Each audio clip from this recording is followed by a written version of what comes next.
potentially, beats the Lions is, going to be a massive thing for them. So we expect to face the best of everyone, but then, we expect to put the best of ourselves out there.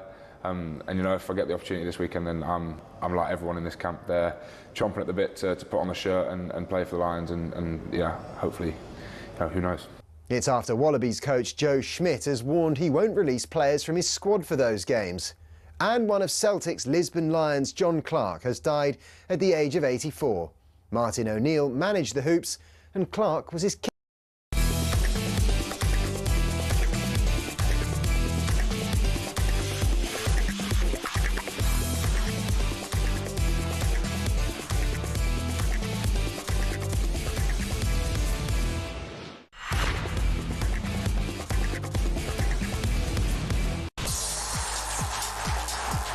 Good evening, this is the Transfer Insiders on talkSPORT. Adi Oladipo, Rory, Jennings, we are back. Busy show today as well. We're going to look on the Club World Cup.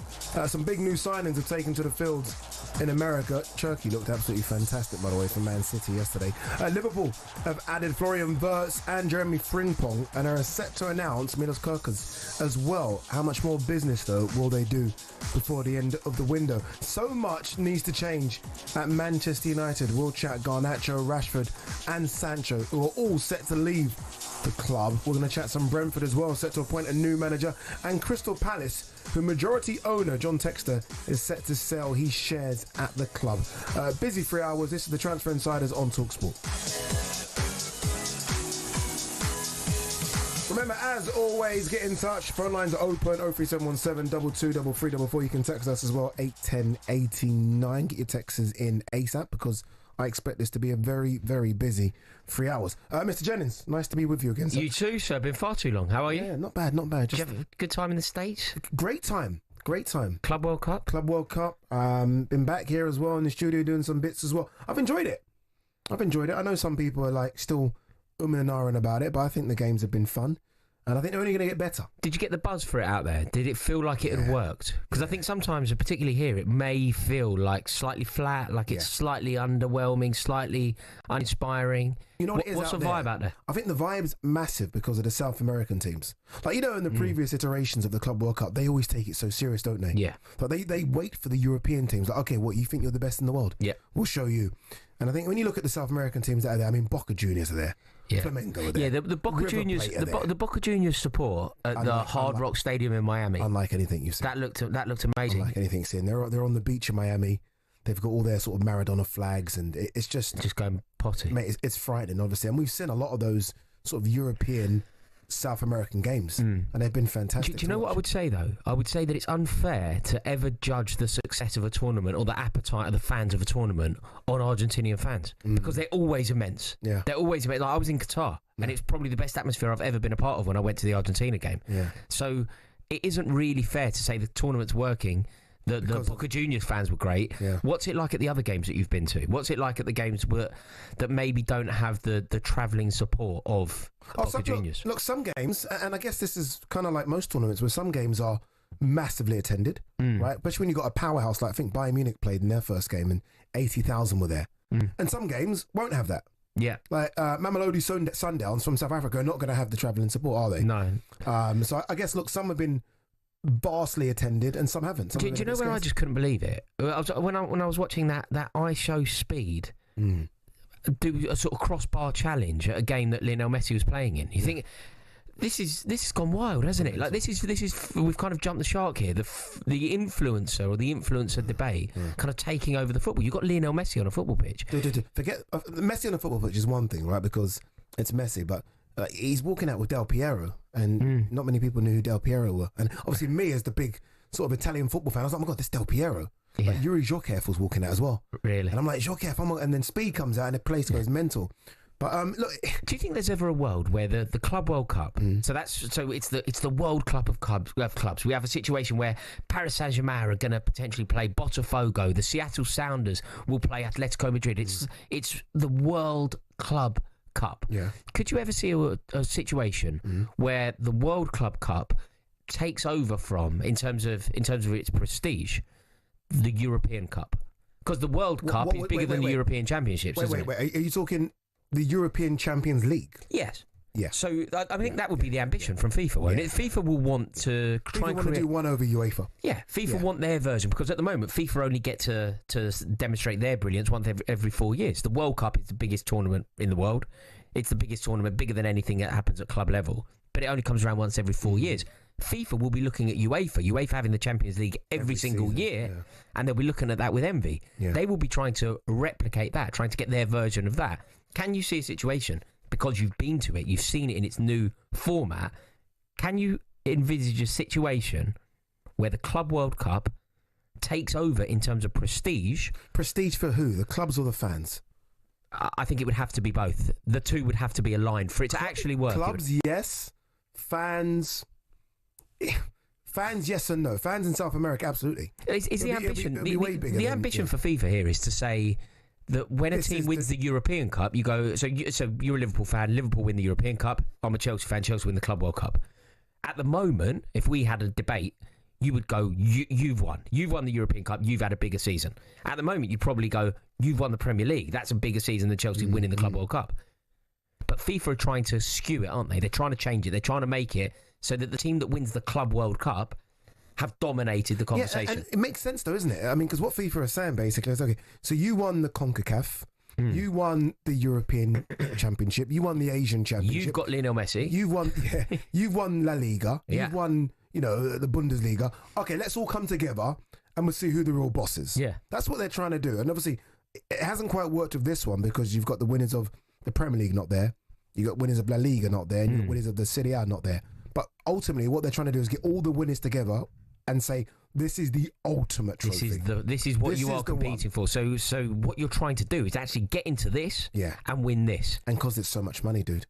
Well, I know it's actually Champions League money in a month, isn't it? It takes you a year to win Champions League money in a month. And there's just appearance fees alone. It's frightening. And I think what we're seeing is, the teams are taking it seriously. What other fixtures have you been to? Can you remember the other games that you've been to out there? So I've done a lot from here, isn't it? The studio, right, but what have you covered? What else has been like the jewel in the crown of Bayern Munich play them? Anytime that Bayern Munich play, I'm trying to think of the teams that they've played against. They played Auckland, didn't they? They won 10-0. Yeah, they won that 10-0. But they played, I think it was River Plate or Boca. I can't remember who they played. They played a South American team. And that was Boca. It was Boca. They played Boca, and you're thinking, okay, this is it. We're going to see you against the powerhouse against powerhouses. Yeah. And Bayern Munich were just so good. Really? Just so good. Like Harry Kane's so good. Elise so good. Just like a few levels above. It's fascinating, isn't it, this? I'm enjoying it. Yeah. It just hasn't really caught on here. It feels like it's caught on globally, but not domestically. Yeah, Premier League just dominates, doesn't it? Yeah. Premier League dominates. And again, it's because the two biggest in the Premier League are not in it. Yeah, so I think that's the reason as well. Liverpool not in it, Man United not in it. Obviously, Arsenal not in it. You've basically taken the three biggest clubs in the country not in it. So imagine if they were, you could understand. One guy we've got to keep an eye out for, and this is quite good. This kind of segues into transfers. Is Ryan Cherki. You like the look of him, didn't you, mate? Yeah. Because you know why? You know why I like the look of him, and I feel like you might have got it wrong, and I hope you haven't. Because you said like Florian Wirtz could be the signing of the summer, and obviously you might be right, and I hope you are as a Liverpool fan. I hope you got it right. I hope you got it bang on. But they've got him this Ryan Cherki for 30 million, French international, and the goal he scored yesterday for Man City. And look, ultimately they weren't playing anyone really. They're playing a team called Al Ain from Egypt or something. But he was so good. He's so good. He's so technically good, and I'm thinking they could have got the steal of the summer. So I still think Wirtz is the sign of the summer, but they could have got the steal of the summer. But the reason why Florian Wirtz is undoubtedly, in my opinion at least, the signing of the summer is because of the track record. Like Florian Wirtz is 22 years old, but he's been elite for 5 years. Yeah, Bundesliga Player of the Year as well, I think a couple of times. Yeah, like for 5 years we've known of him, we've known what he's capable of. Like Ryan Cherki, it feels like Ryan Cherki's kind of come onto everybody's radar in the past 6 to 12 months. Florian Wirtz was a star for Ryan Cherki's kind of crazy because Palace and Fulham were in for him last season.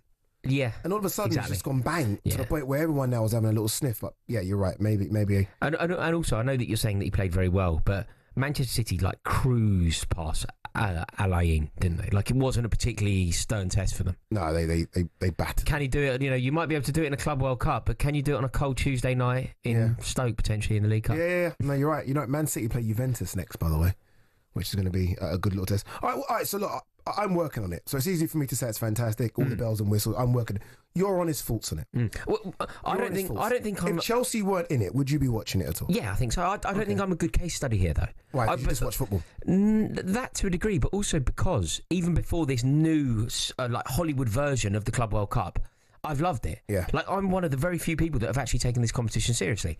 When we won it in the Middle East a couple of years ago now, I was over the moon about that. When we didn't win it in 2012, I went to Tokyo. Like, I followed Chelsea. Wow. Yeah, I followed Chelsea to Tokyo when we won the European Cup. Yeah. Di Matteo's term. Rafael Benitez took over. We went out to Tokyo for this competition. I went to Tokyo in the December. So I personally am probably a bad case study to use because I happen to always take this competition seriously. You was going to go to Philly, weren't you? I'm still going to go. What's happened is it's been Nicholas Jackson has sort of ruined my plans because I fancied Miami, and if we finished top of the group, we were going to play in Miami. Yeah. We've now finished second of the group, so we're playing in Charlotte, which is like less appealing. So I may now wait for the semi-finals, and if we get to the semi-finals, go out to New York, well, New Jersey, but New York we're staying. So no, I've always taken this competition seriously, but I've got a couple of mates that are out there doing the whole thing. But I would say it's not really about my sort of football-going mates. It doesn't feel like it's in everyday football conversation. Like, you know when Man City play Liverpool, everybody you meet is aware of the result, aware of the game. I don't know how many people are aware that Man City are playing tonight. Do you know? Like, I just don't know if that's really caught on. Do you think it will get to that, almost a bit like the League Cup, where no one really cares about the early games, or at least the big boys don't, until it gets to the time where you could win it? So until it gets to like the quarterfinals, that's when everyone's like, okay, 1 second, we could actually win this. Let's go serious now. Yes, I think it can. If you were UEFA, I think you'd be slightly concerned about what FIFA are doing here. I think you'd be slightly concerned because at the moment it's in America, which is quite inaccessible for people, and the time zone is a problem. If this tournament was in Spain, and Chelsea played LAFC in Malaga, I think we take 20,000 fans. Like, I genuinely do. I think we take 20,000 fans. I think Man City would have 20,000 in Seville if they were playing again. You know. So I think that this isn't the exact case study to use to demonstrate if it's working or not. There is definite potential with it, and I would say that for the organisers, DAZN are heavily involved, aren't they? And for everybody that's kind of behind this project, I think it's been a rip-roaring success. Just in this particular example, the UK, it doesn't feel like it's caught on just yet. One interesting sort of talking point over the last week or so has been Trent Alexander-Arnold.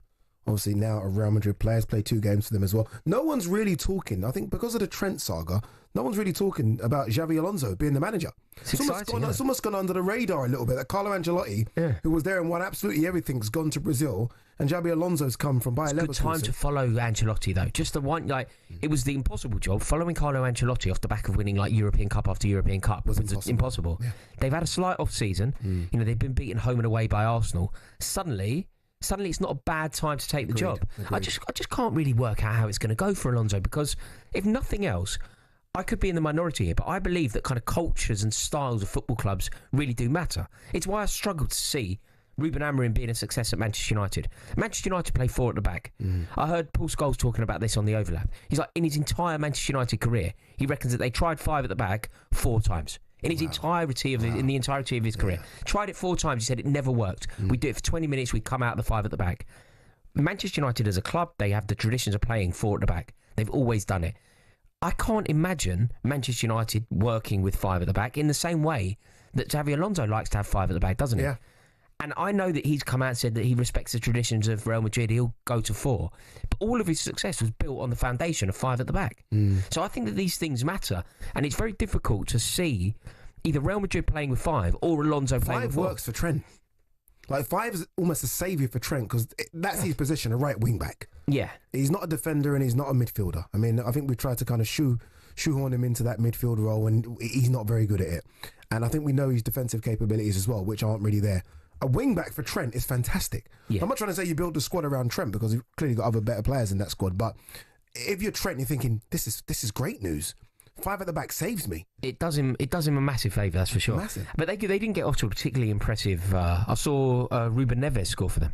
Score against them. Penalty. Yeah, Al Hilal. Al Hilal, which is a fantastic advert for Saudi football. I mean, Al Hilal getting a point in Madrid's massive. Also, like Trent Alexander-Arnold's dream debut was slightly ruined. Yeah. Like you shouldn't be dropping points to Al Hilal, should you? If you're Real Madrid. One second. I'm about to say you act like it's Trent that's dropped points.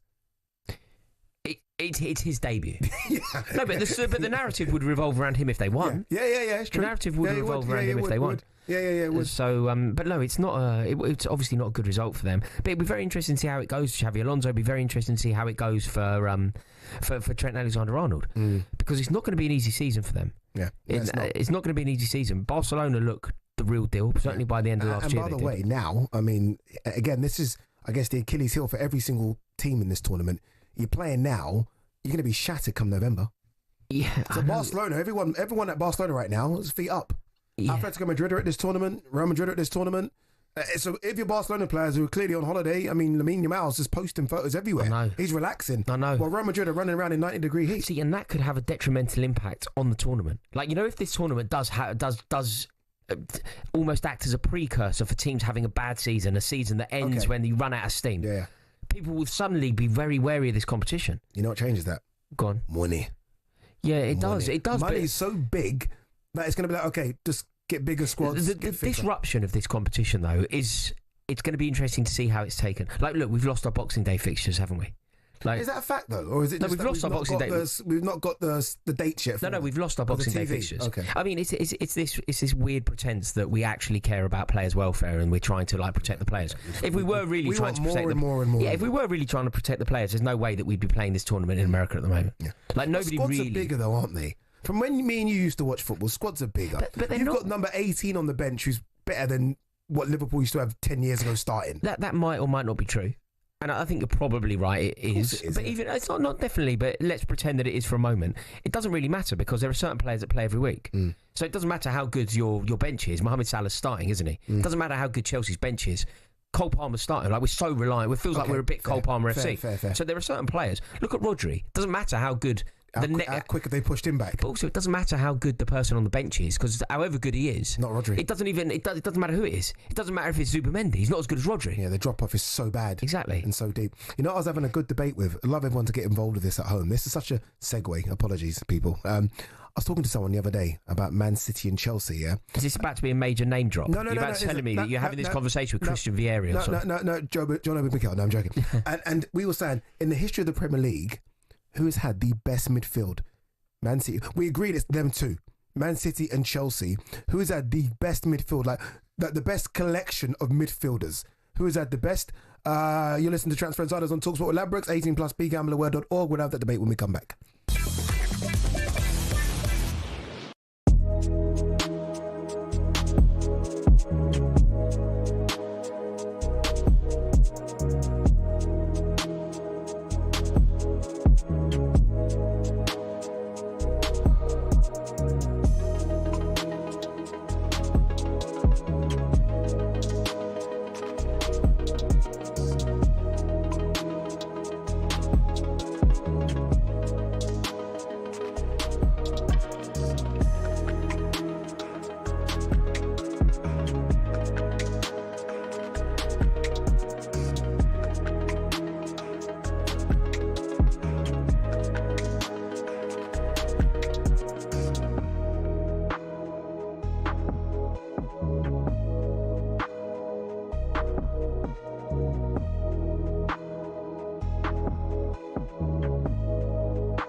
Good evening, Transfer Insiders. Adi Oladipo, Rory, Jennings. Remember, you can text us 81089 about any transfer rumours you'd like us to talk about, and we will certainly break them down for you.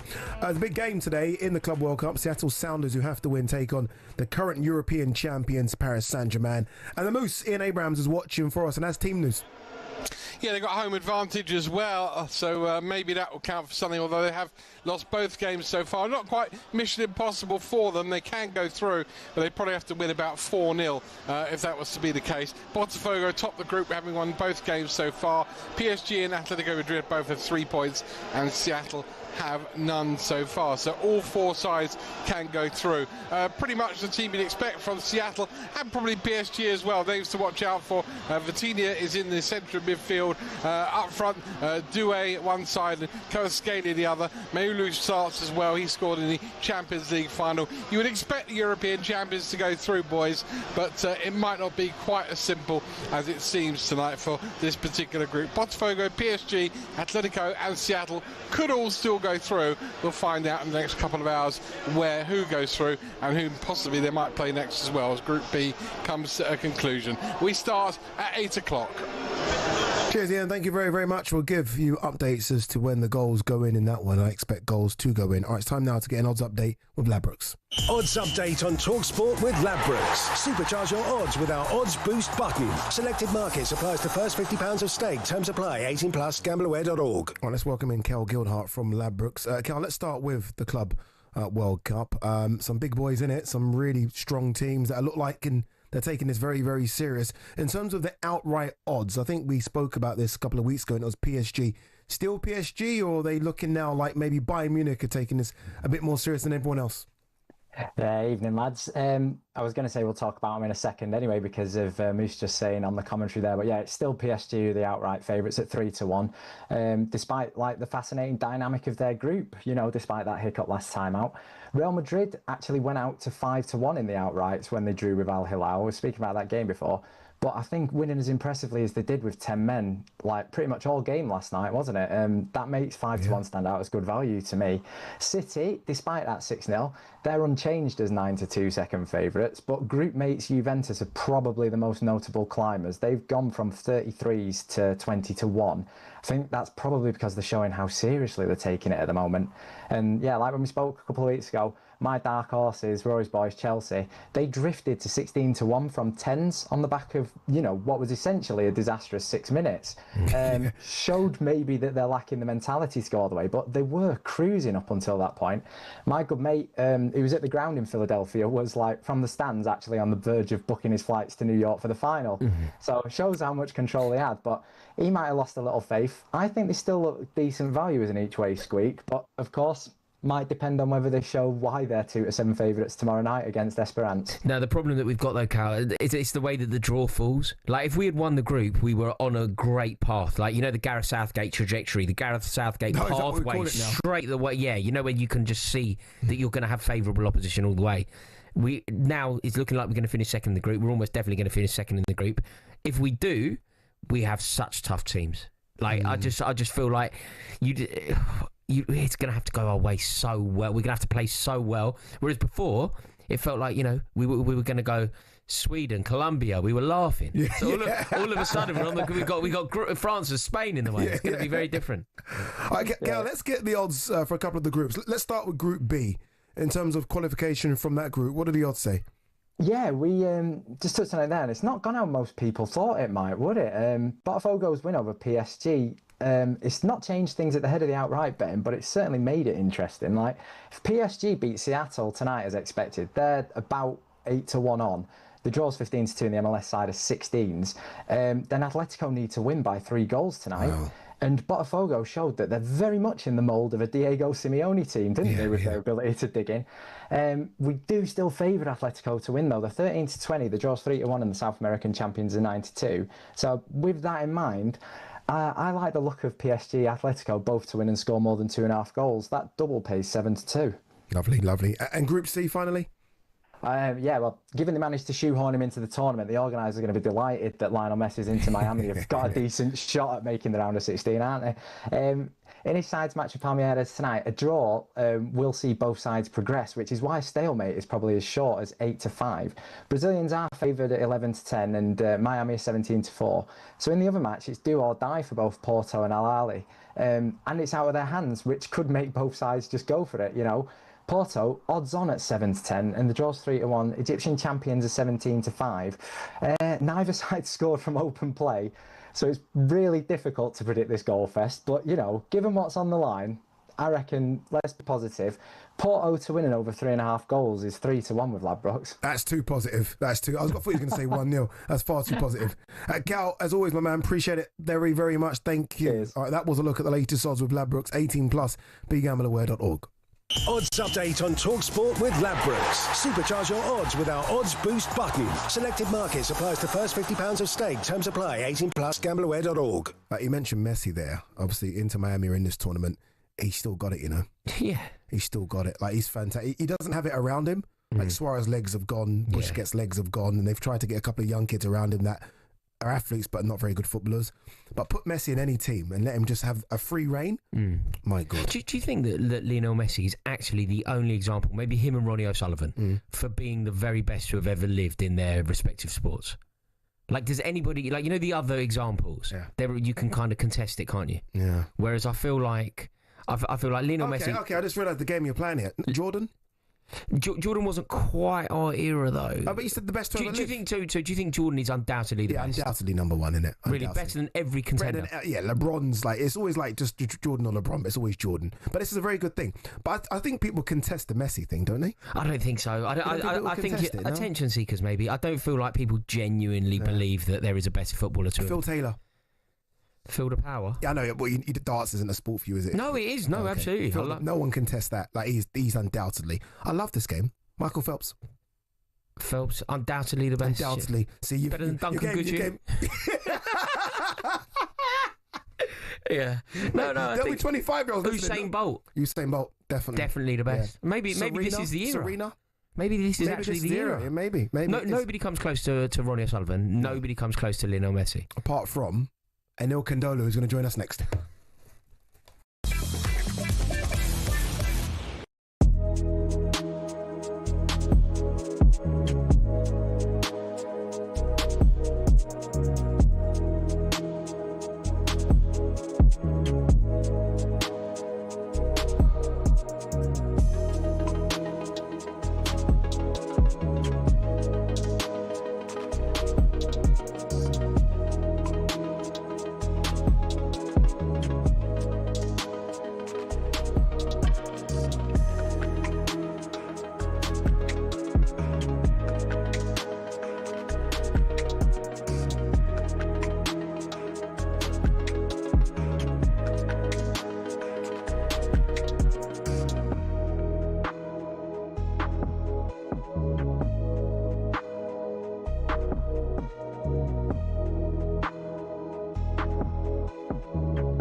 How do you solve a problem like Garnacho? Well, Troy Deeney's got one idea. I'd wait till he come back and first day I'd just smash him. I would. I genuinely would. I'm not even trying to make headlines. I'd smash him. I'd just be like, this is Man United. Simon Jordan has, should we say, a more tactile approach. Players don't like getting fined, especially if it's weeks and weeks. Would you fine Garnacho for this? As an owner? Yeah, I probably would, yeah. Crystal Palace's European adventure should be a go after John Textor agreed to sell his shares to New York Jets owner Woody Johnson. The deal, believed to be worth around £190 million, is now going through Premier League approval. Jordan reckons it was a cut price. He made an offer for the club, the whole club, for a lot more than that was worth. And from his point of view, I think he has some rancour there. But notwithstanding that, he's going to sell his shareholding, and Palace then will remove any doubt. And one of Celtic's Lisbon Lions, John Clark, has died at the age of 84. Martin O'Neill managed the Hoops, and Clark was his kit man. Just say at the end of the game, I was always like the last one to leave the dressing room, and I would be sitting down having a conversation with John Clark, just running through the game. I had the utmost regard for him, as a judge of football as well too, and as a player in the Lisbon Lions. He was a really, really great man. All the latest is at talksport.com.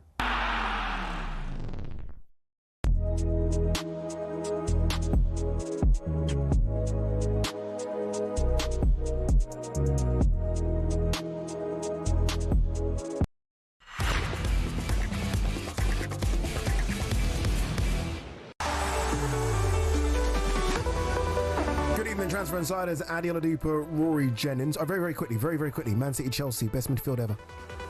Who has the best midfield? Go on, Premier League era? Yeah. Chelsea have the better midfield than Man City. We're going to find time to debate this because I think this is a really good debate. Chelsea have the best midfield if you're just looking at midfielders, players that play in central midfield. So, for example, David Beckham's a winger, not a midfielder. Yeah. You're just looking at midfielders. So we're talking Rodri. Yeah. We're talking David Silva. Yeah, they got we're a lot. talking De Bruyne. Yeah. We're talking Yaya Toure. They might have a better... you could argue that they have a better three, but when you start going into the depth of it... Okay. Mate, they don't have... Ramirez. We're going to have that discussion.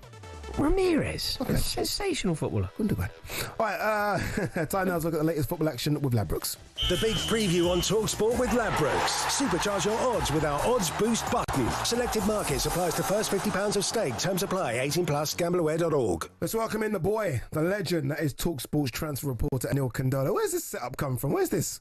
It's looking smart. Look, I've been, first evening, gentlemen, I've been inspired by the Green Chair production, so I'm trying my own little decent background here, Addy. But, I'll give you that $5 later for that plug. Well done. Good plug.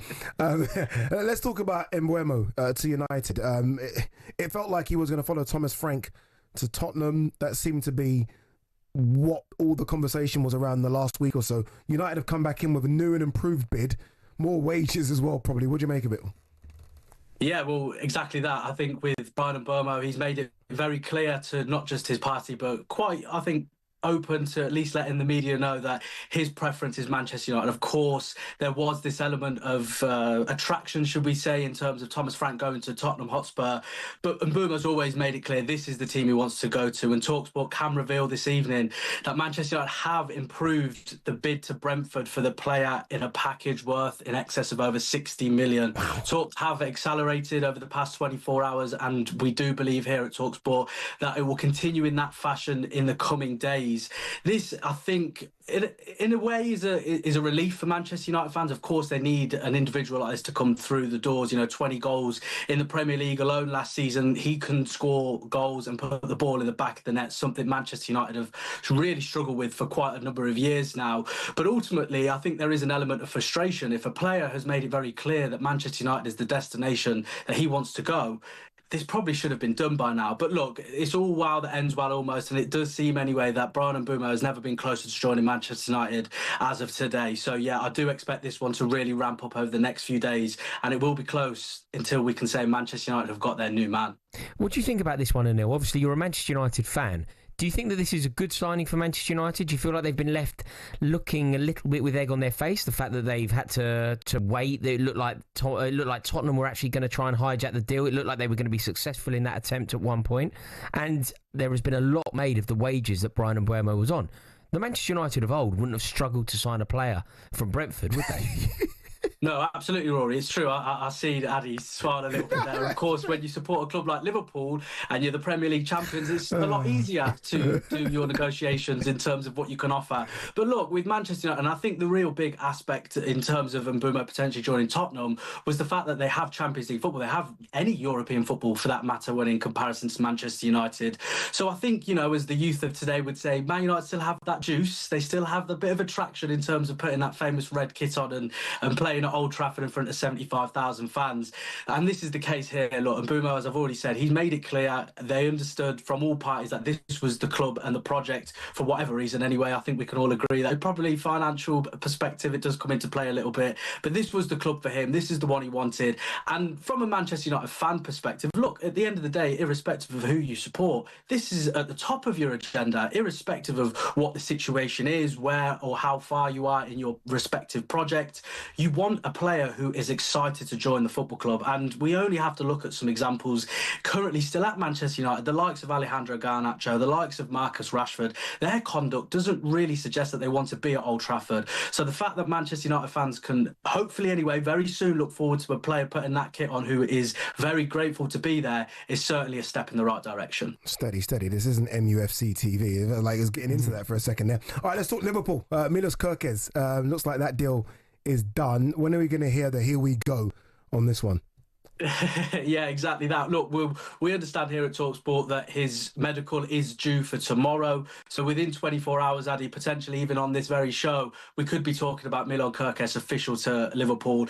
And look, it doesn't give me any joy. Of course, you boys know I'm a big Manchester United fan, but as a rival fan, to look and appreciate the way that Liverpool are operating at the moment, they could have easily and very understandably so turned around and said, look, we won the league with relative ease last season. We only need to make one, maximum two signings, but their spending doesn't seem to be letting up. I think the only thing maybe to consider in this situation is, look, as we know, we've all been watching football for a very long time. We know when the money is spent, the pressure mounts just as much as the pound coins do. So I think there will be a bit of pressure on Arne Slot to deliver. He's bringing in several players, and not for small, cheap prices. These are big money signings. So I think there will be a bit of pressure on him to deliver for the first time since he's been at Anfield. But this is a brilliant signing. Look, 40 million, it's a 5-year deal. This player, as we already saw with Bournemouth, he has got a lot to offer. And for him to be on that left-hand side, Frimpong to be on the right-hand side, I think the question we're going to be asking next season is Trent and Robertson who?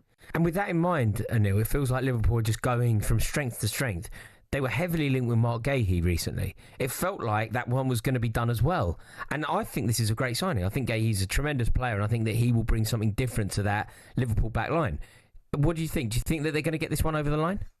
Yeah, Mark Gahey, I think, will be one certainly to keep your eye out for the next couple of weeks. I think it's very clear, of course, he's made it clear, as we understand here at talkSPORT, that he doesn't have any intention of signing a new contract at Crystal Palace. So that means he's only got 1 year left on his deal. He would be very open to staying another season at Crystal Palace and leaving on a free. Now, Crystal Palace have been put in a situation ultimately now where they need to cash in. It's my understanding as well that Crystal Palace will look to try and do exactly that.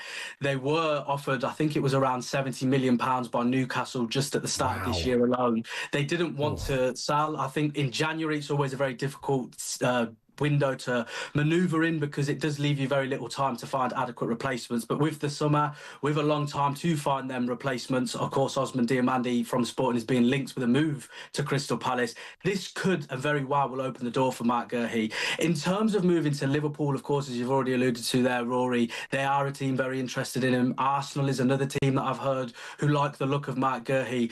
But the one big area of priority for the player in terms of what I'm hearing is he wants regular game time, which is understandable. With a major competition coming up for England next summer, he needs to play regular minutes. And you look at the back line of Liverpool, you look at the back line of Arsenal, does he have a very big chance of playing regular minutes? I'm not quite so sure. But it does seem that this one will happen in terms of Mark Gahey leaving, but whether or not it would be for Liverpool remains to be seen. No, that's a good shout, you're right. There's a lot of talk about Garnacho potentially going right to PSG. He's only got a year left on his contract. He doesn't want to sign up on the current wages, so it could be a one out, sort of one in. We'll see. Talking about another out at Liverpool, Jarell Quansah to buy Leverkusen. Liverpool look like they're going to get 35 million for Jarell Quansah, which seems business well done.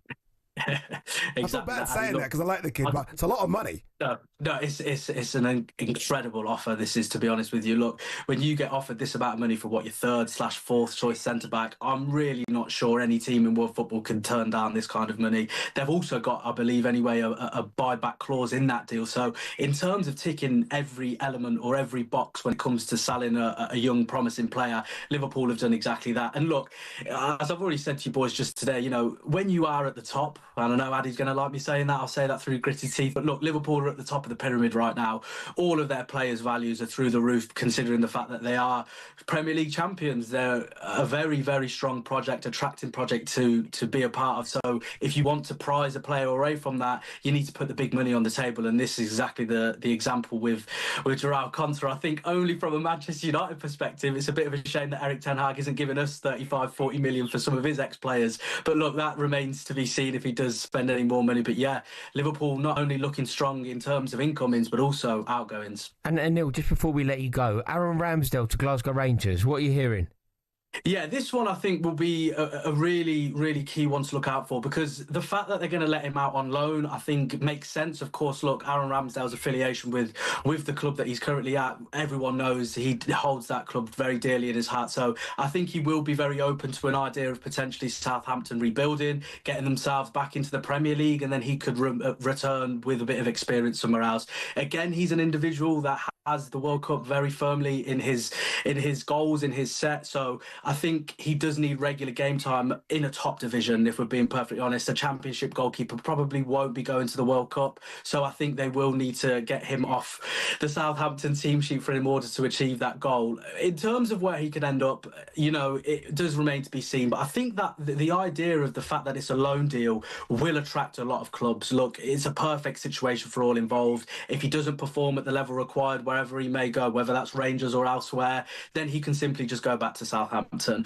Whereas if he does play quite well, which we all understand and can appreciate he is capable of doing so, he could secure himself a move into one of the top leagues across Europe. So certainly one to watch out for. But whatever happens with Aaron Ramsdale, with Brian Mbeumo, with Mark Gay, he of course will be right across it here on talkSPORT. Go on, the boy. Go on. Where is that? Are you in your kitchen? Where is that? Is that your kitchen? Where is that? Dining room, kitchen, bedroom? Where is it? Do you know what, Addy? I was just thinking to myself, look, I know you've been speaking to Sir David Beckham, but there's nothing quite like joining the Neil Candola on a Monday. Absolutely right. Look at him. He's got answers. He's got answers all over the place. All right, that's all thanks to Ladbrokes. 18+, begambleaware.org. The big preview on talkSPORT with Ladbrokes. Supercharge your odds with our odds boost button. Selected markets applies to first £50 of stake. Terms apply. 18+, gambleaware.org. Aaron Ramsdale. I don't want to say what a drop, because the Rangers are a massive club.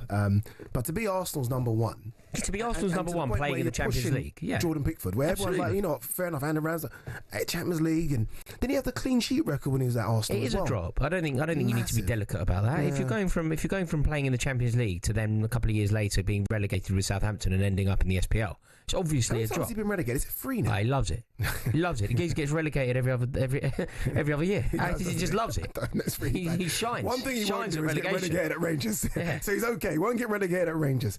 All right, when we come back, a bit of rumour has it.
Good evening, Transfer Insiders. Adi Oladipo, Rory Jennings.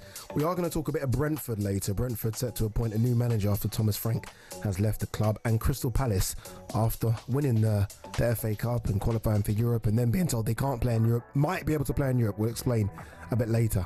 But now, it's time for this. The Transfer Insiders. This is wild. Basically, everyone is leaving Chelsea. Any other rumours?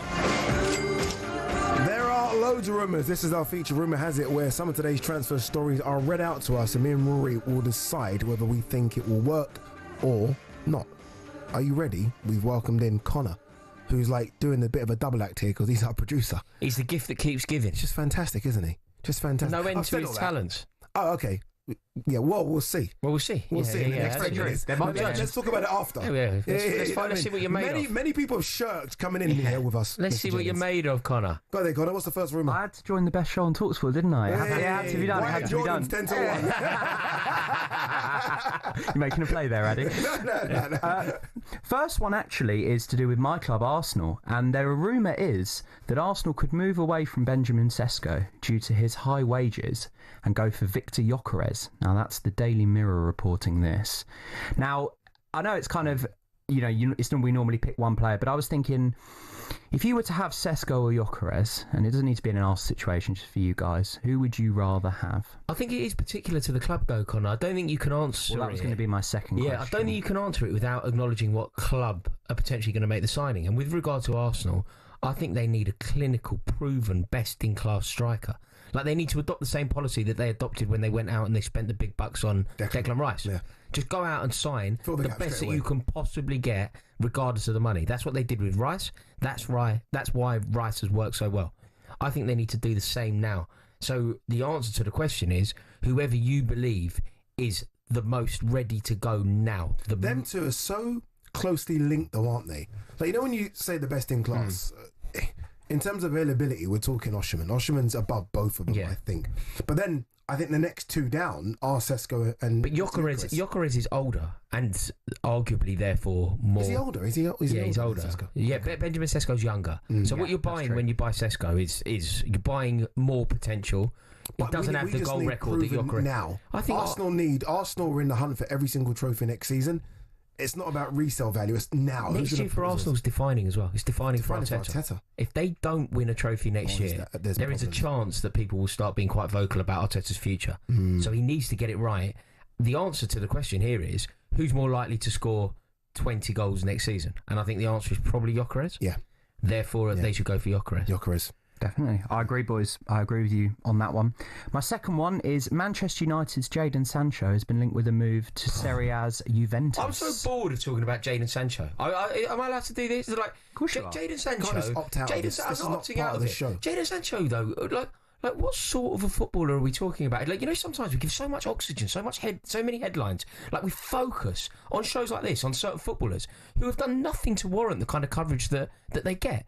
Like, Jadon Sancho has been a fairly uninspiring footballer for the best part of 3 years. Yeah. His Premier League career is abysmal. Yeah. Chelsea just spent £5 million to not sign him, which has to be a new low for a footballer. Yeah. Like, Jadon Sancho, for all intents and purposes, Jadon Sancho is not a footballer that is worthy of discussion. No, couldn't agree more. He's completely insignificant. Couldn't agree more. Like, if you told me 4 or 5 years ago that Jadon Sancho would be nowhere near the England squad, I'd have said you're crazy. Do you remember when Jadon Sancho signed for Manchester United and Manchester United felt like they had they tried to get him the summer before and they couldn't. And they pursued him and it felt like he was a best-in-class player and there were loads of conversations. I actually remember having a conversation. Is it Jadon Sancho or is it Kylian Mbappe? That was a genuine conversation at one point. That's your fault. No, that was... That's your fault, man. That's your fault. Jadon Sancho was one of the most prodigious young talents in European football. He was fantastic. He was doing the business at Borussia Dortmund. So what's gone wrong then? I think his attitude has gone painfully wrong. I don't think he's as good as people think he is. I don't think he's quite the player that people like to think he is. He hasn't taken that next career development step, has he? So like Jude Bellingham, obviously, again, fantastic at Dortmund's taking that next step. But it's desire and wherewithal and determination. Jude Bellingham wants to be the best footballer in the world. Jude Bellingham, people get the hump with him because he's got a bit of an attitude. Yeah, because he sticks his chest out. Good, he should have an attitude. Right, then get back to the question, Juventus. Juventus. Yeah. Juventus would be absolutely bonkers to sign Jadon Sancho. Any football club. Queen's Park Rangers would be absolutely bonkers to go near Jadon Sancho. I'm being totally serious here. I don't think anyone should touch him. Not with a barge pole. Get a game at Hendon. Boreham Wood. Yeah. Like, honestly, what is the point? What is the point? You sign him, you are completely wasting your time. He's going to cause you problems off the pitch. He's not going to give you 100% on it. And even when he does give you 100% on it, what's he? 1 in 6 he has a good game? 1 in 7? What's the point? Wow. So, welcome to the show, Colin. I think it's safe to say you're happy that Chelsea haven't signed Sancho. Oh my God! I tell you what, I think you could argue Chelsea won the transfer window the day that we sent Jadon Sancho back to Manchester United and allowed him to become someone else's problem. Yeah. The fact that they paid $5 million to get rid of him, I guess, answers the question. All right, go on. A player that Chelsea were linked with now has also been linked with Bayern Munich, and that's Jamie Gittins from Borussia Dortmund. I saw the Bayern Munich. Rory, I wondered, would you be upset? Well, not upset, but would you be disappointed if Chelsea didn't sign Gittins? Not really. Not really. I mean, I'm slightly fearful off the back of the Jadon Sancho conversation. I'm slightly fearful of players that have got a good track record or a good season in the Bundesliga. I think you need to tread carefully. Obviously, there's some examples of players who have done the business in the Bundesliga and have gone on to have glittering careers in the Premier League. But I don't know. I need to see more from Gittins. Where was he? Man City? Where was he before? Reading. I think he was at a big club. I think he was at maybe a bigger club and then didn't work out and then went to Dortmund. I think he's fallen out of favour with the new Dortmund manager as well. He's fallen out of favour. Do you know what as well? And this is kind of touches on the Florian Wirtz saga, the transfer saga surrounding him and him ending up at Liverpool. You know, when a player is playing in the Bundesliga and Bayern Munich want that player, I just always assume that they'll get their man. I just always assume that the power of Bayern Munich, Uli Hoeneß, I just feel like they will get their man if they want him. So if Gittins ends up going there, what I think Chelsea need, the last thing that Chelsea need is another young, unproven inside forward. Agreed. Yeah. Agreed. And I think with the fact him playing in Germany as well could make him more likely to go to Bayern Munich as well. Exactly. Yeah. One final one, and it kind of mixes two players here, is Fulham's Kenny Tete is linked with a move to Everton, but it also means that the links with Kyle Walker now to Everton doesn't look like that's going to happen. And take Tete all day. So you take Tete all day. Like, I love Kyle Walker, but what was he, 36? What else Kyle Walker? Yeah. I mean, the fact that AC Milan didn't take up the option to sign. They didn't take up the option, to be fair, because of his wages. Yeah. Like, it was almost a case of you have to then take all the wages, where City were paying more than half of it. But if you're David Moyes, I mean, look, David Moyes can get a tune out of him. And look, Kyle Walker's still fantastic, by the way. Is he? Where does he go then? Is he actually still fantastic? Do you mean that? Like, when you actually break down what you just said? He was always a 9. He's probably a 6 now. Yeah, 6 is better than a lot of right backs in the league. I don't say this with any. I think Kyle Walker will go down as one of the greatest right backs who have ever played the game. I think he's an icon, a true icon, and I rate him highly. But there is a time in the footballer's life where it's over. There is a time where the legs are gone. Yeah. And do you know where I saw this? I saw it happen to Branislav Ivanovic. At the end of one season, he's not that gone though. He's not that gone. Mbappe ruined him. Mate, there were times at Man City where he looked totally out. But everyone gets ruined by Mbappe. Yeah, exactly. Addy, think about what happened with England in the Euros. That was a year ago. Yeah. He was so out of his depth with England. Not exactly playing against the best. I'm just shocked that he hasn't decided to go. I always feel bad that, when you go to Saudi. Stay. Go there. You shouldn't feel bad about that. I'm shocked that. I'm like, why do you want to? They love Why do you want to go ever? But do you know why? Why do you want to go? No, but do you know why? Because the mentality that has seen him become the best right back in the country. He still thinks he's there. Well, they have that determination. Has he retired from England? No, I don't think he's. So he's probably thinking the World Cup. Yeah, he's probably thinking he's got one more run and so going to Everton makes sense because you're in the Premier League. That professionalism though, and that desire to fulfil his potential, do his best week in, week out. That's why when he was 28, he was the best in the world. Yeah. But it's also why at 36 he can't let it go. Do you see what he said about it would give one league title away to have won the Europa League with Tottenham? If I was a Manchester City fan, that would have really tarnished his legacy. No, it did. Yeah. They were mental in the conversation. They were livid. I think it was. Has he got like his own podcast or something? But he said he's done something. He said I'd give one away, and he was trying to debate which one. Yeah, not the treble one. He was like, no, I'm literally going down the list. Wouldn't take a treble away from that one. And I was like, how many have you got? If I was a City fan. It would honestly, you'd suddenly start looking at Kyle Walker in a very different light. Yeah. You start going, I'm not sure that he's quite as good as best Premier League right back of all time. No, he's second or third best Premier League right back of all time. He's first. He's not better than Gary Neville. He is better than Gary. He's not better than Gary Neville. Then you have a conversation about Branislav Ivanovic. No. Better than Ivanovic. Not, you don't pull that face. He's not better than Ivanovic. I just pulled the face. He's not better than Ivanovic. No, Branislav Ivanovic won the best right. Ivanovic was like built like a centre back that could play right back. Yeah, He's solid. It's a good thing. Yeah. And Gary Neville, mate, look at it. Gary Neville was an ever present. It's fantastic. Like decades. But Kyle Walker's been incredible Walker was for 10 around years. a long time, though. Yeah, 10 years. I know you factor in 2 clubs in that, but it's been fantastic. It's not about not being fantastic. Saying that he's the second best right back to have played, second or third best right back. Sorry, he's second, yeah. Second or third? No, he's second. You compare. We'd have to have a serious conversation. Branislav Ivanovic or Kyle Walker. There's no conversation. It's second. Second or third? Should we shake on second? No, we could agree second or third. We have to explore it. But we both agree that Gary Neville's the best. Connor, well done. Pleasure, guys. Fantastic. You were fantastic. Back to my day job now. There you go. All right. Sensational. The gift that day keeps job ain't giving. great There he either, is. by the way. All right, listen, Transfer Insiders on talkSPORT. Ladbrokes 18+. BeGambleAware.org.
How do you solve a problem like Garnacho? Well, Troy Deeney's got one idea. If I was Fernandez, I'd wait till he come back and first day I'd just smash him. I would. I genuinely would. I'm not even trying to make headlines. I'd smash him. I'd just be like, this is Man United. Like, who do you think you are? You little dope. Simon Jordan has, should we say, a more tactile approach. Players don't like getting fined, especially if it's weeks and weeks Would you of fine money. Garnacho for this? As an owner? Yeah, I probably would, yeah. Crystal Palace's European adventure should be a go after John Textor agreed to sell his shares to New York Jets owner Woody Johnson. The deal, believed to be worth around £190 million, is now going through Premier League approval. Jordan reckons it was a cut price. He made an offer for the club, the whole club, for a lot more than that was worth. And from his point of view, I think he has some rancour there. But notwithstanding that, he's going to sell his shareholding, and Palace then will remove any doubt. I actually think they would have found their way through it either way. Lions and England's second row Ollie Chesham says whoever they face in any of the Australia Tour's provincial warm-up games will be bang up for the contest. I'm sure for the Western Force lads and all the teams that we face in the future to be part of a team that potentially beats the Lions is going to be a massive thing for them. So we expect to face the best of everyone, but then we expect to put the best of ourselves out there.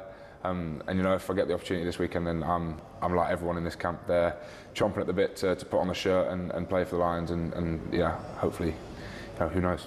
It's after Wallabies coach Joe Schmidt has warned he won't release players from his squad for those games. And one of Celtic's Lisbon Lions, John Clark, has died at the age of 84. Martin O'Neill managed the Hoops, and Clark was his kit man. Just there at the end of the game, I was always like the last one to leave the dressing room, and I would be sitting down having a conversation with John Clark, just running through the game. I had the utmost regard for him, as a judge of football as well too, and as a player in the Lisbon Lions. He was a really, really great man. All the latest is at talksport.com.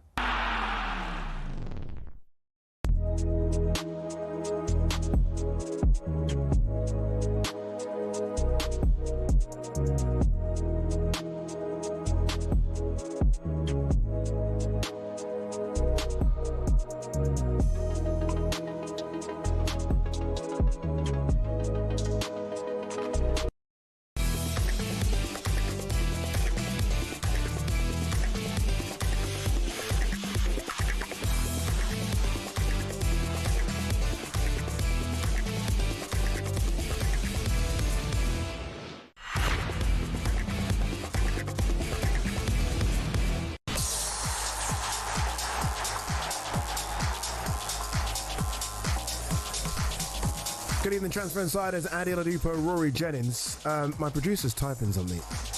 And go on, finish. Hurry up with the typing. What's he saying? He's typing some transfer news, and it's just like taking about a year to get it on. He's not a touch typist. Tottenham. I'll just say it. Tottenham have agreed a £5 million deal with J-League side Kawasaki Frontale for Japanese defender Koto Takai. Pretty good pronunciation. How happy you know this? You've been working on that because I've been doing the J1 league teams. You've been working on that. Takai. Yeah, perfect. Very good. Yeah, we'll give you more information about Mr. Koto Takai a bit later in the show when we know about it. All right, let's talk Liverpool. Liverpool have been doing incredible business, I think it's fair to say, Mr. Jennings. I'm going to use your phrase that you always use here: strengthening from a place of strength. Yeah. And right now they're a really strong team. Obviously, it's a team that's now less Trent Alexander-Arnold, but Florian Wirtz done. Jeremy Frimpong done. Minas Kirkers looks like it's going to be done as well. And not just the incomings, but the outgoings look like good business as well. Yeah. Joao Quansah, Darwin Núñez is expected to leave. Yeah, no, it's excellent business from Liverpool, and they've gone about being champions in the perfect way. The way that you should behave when you're champions is to go out and do your best to try and retain the league. Retaining a league is historic. Liverpool haven't retained a league since 1984. It's a long time. Wow. It really is a long time. And you think about the great managers that have worked in the Premier League that have never retained a title. Like Arsene Wenger will go down as one of the greatest managers in Premier League history. He's never retained a title. Jurgen Klopp never retained a title. Carlo Ancelotti never retained a title. Antonio Conte never retained a title. So it is very difficult to do. Yeah. And Liverpool have set themselves up in a really brilliant position, and they look like they are now favourites for the league next year. You think about how good they were last year, how perfect Arne Slot got his team playing, the way that he redefined certain players, primarily Gravenberch is a good example Massive to one, use. isn't it, that one? Yeah, massive example to use. Yeah. And then you look at what the business that they've done. They were already the best team in the country, and they've gone out into the transfer window, and I feel like they've already won the window. I don't think that a better player will join any team in the Premier League than Florian Wirtz joining Liverpool. Agreed. I'd be shocked, especially a player of that kind of high profile. I think you mentioned a bit earlier, Bayern Munich were heavily linked to him, and it's almost by default, if you're good in Germany, a bit like it was with United a decade ago, if you're good, you go to United. And if you're good in Germany, you go to Bayern Munich. Yeah. So it almost seemed as though he's definitely going to go to Bayern Munich. His dad was desperate for him to go to Bayern Munich, but all of a sudden his arm's been twisted by Liverpool and Slot and Van Dijk and Salah. And I think he's exactly what Liverpool needs. Liverpool always play teams that sit back. And they've never had someone to unlock the door. It's always been a bit like huff and puff and then can't kick the door down. All of a sudden, you've got Florian Wirtz, who, bit of a trick, bit of a drop of a shoulder, and he's in. And he's got an edge as well. I feel like there seems to be this opinion of Florian Wirtz, because he's slight, and because obviously his formative years have all been spent in the Bundesliga, that maybe he's not going to be up for the physicality of the Premier League, and it's not true. Like, he's got a real edge, a real element of spite in his game, which is a good thing. And I agree with you. I think it's a great signing. I think that he will be a duck to water in the Premier League. And you look at the elevation. Yeah. Like, let's assume that he replaces Dominic Szoboszlai in the team. There's a lot of conversation around this, and people do disagree with me. But I think that he will replace Dominic Szoboszlai as the attacking midfielder in that Liverpool team. Dominic Szoboszlai scored 7 goals last year for the champions as the attacking midfielder in the team. Dominic Szoboszlai, a very good player, does a lot of work, and a lot of work off the ball. He's a good footballer who contributes massively to the team. But he scored 7 goals where Florian Wirtz scored 25. Yeah. So I just think that I think it's a great signing. And you think about him linking up with Mohamed Salah, it's potentially dazzling. I think he's massive for when Salah goes to AFCON. Because when Salah goes to AFCON, that hole is just, it's almost too big to fill. And I don't know if Florian Wirtz can fill it, but all of a sudden you've got a player that can almost take on the mantle being the man when Salah's gone. Like, give me the ball, I'll do it. And I think that's important. That's brilliant. It's really good business. And obviously you mentioned the players that have left Liverpool as well, and the players that may still be leaving. Like the amount of players that they're getting out of the window. And when we talk about transfer windows, it's so important to also acknowledge the revolving door. Yeah. Making sure that you turn a profit, making sure in a world of PSR, making sure that you get maximum value for certain players. And, Jarrell Quansah going for 35 million quid. Crazy. It's great. It's great work. Incredible business. And then obviously there's Darwin Núñez, who I think is a very good player. Maybe not suited for I'm not joking. I think wherever he lands, he scores 30 goals. He's a good player. Yeah, I really do think. If he goes to Napoli, there's a lot of talk about Napoli. Although Saudi will pay a bit more. Napoli, I could see him at Atletico Madrid. I just think he's a very good footballer. He's a Diego Simeone striker, isn't he? Yeah. He really is. What about Andy Robertson going? There's a lot of talk about Andy Robertson going to Atletico Madrid. Is that a mistake? I mean, because you're left with Kirkes and Tsimikas. It's potentially a mistake because Tsimikas isn't good enough. No, like Tsimikas, I can't really be bothered to be kind of emotional and sugarcoating. He's just not good enough to play for Liverpool. He's not good enough. Tsimikas is a decent player, but he's not good enough to play for the best team in the country. So you're looking at Kirkes in his first season. I certainly think that there's a world where you have Andy Robertson around. Andy 100%. Robertson can play, but if Atletico Madrid are going to offer Liverpool money, FSG are never going to turn it down for a player who they've had the best of. He's been a wonderful signing for them. In terms of value for money, he's amazing. What, he's 7 million from Hull? Like Andy Robertson is undoubtedly Liverpool's best ever left back in the Premier League era. Yeah. Undoubtedly. Like he's 10 times a player as John Arne Riise. It's not even close. Like John Arne Riise weren't that good, really, was he? No. So wait, he weren't that good. So you said it so quick. I said no, but no. John Arne Riise was all right. Stop. Yeah, no, he was all right. I agree. He was an all right footballer who kind of goes down. Who's seen in a better light because he had those goals. Yeah, he's well known for the goals that he scored, including the goal at Anfield off the back of Solomon Kalou's cross into his own net. But Andy Robertson is the best left back that Liverpool have had. Andy Robertson's one of the best ever Premier League left backs. Yeah, Andy Robertson's top 5 Premier League left backs, I believe. That sounds high.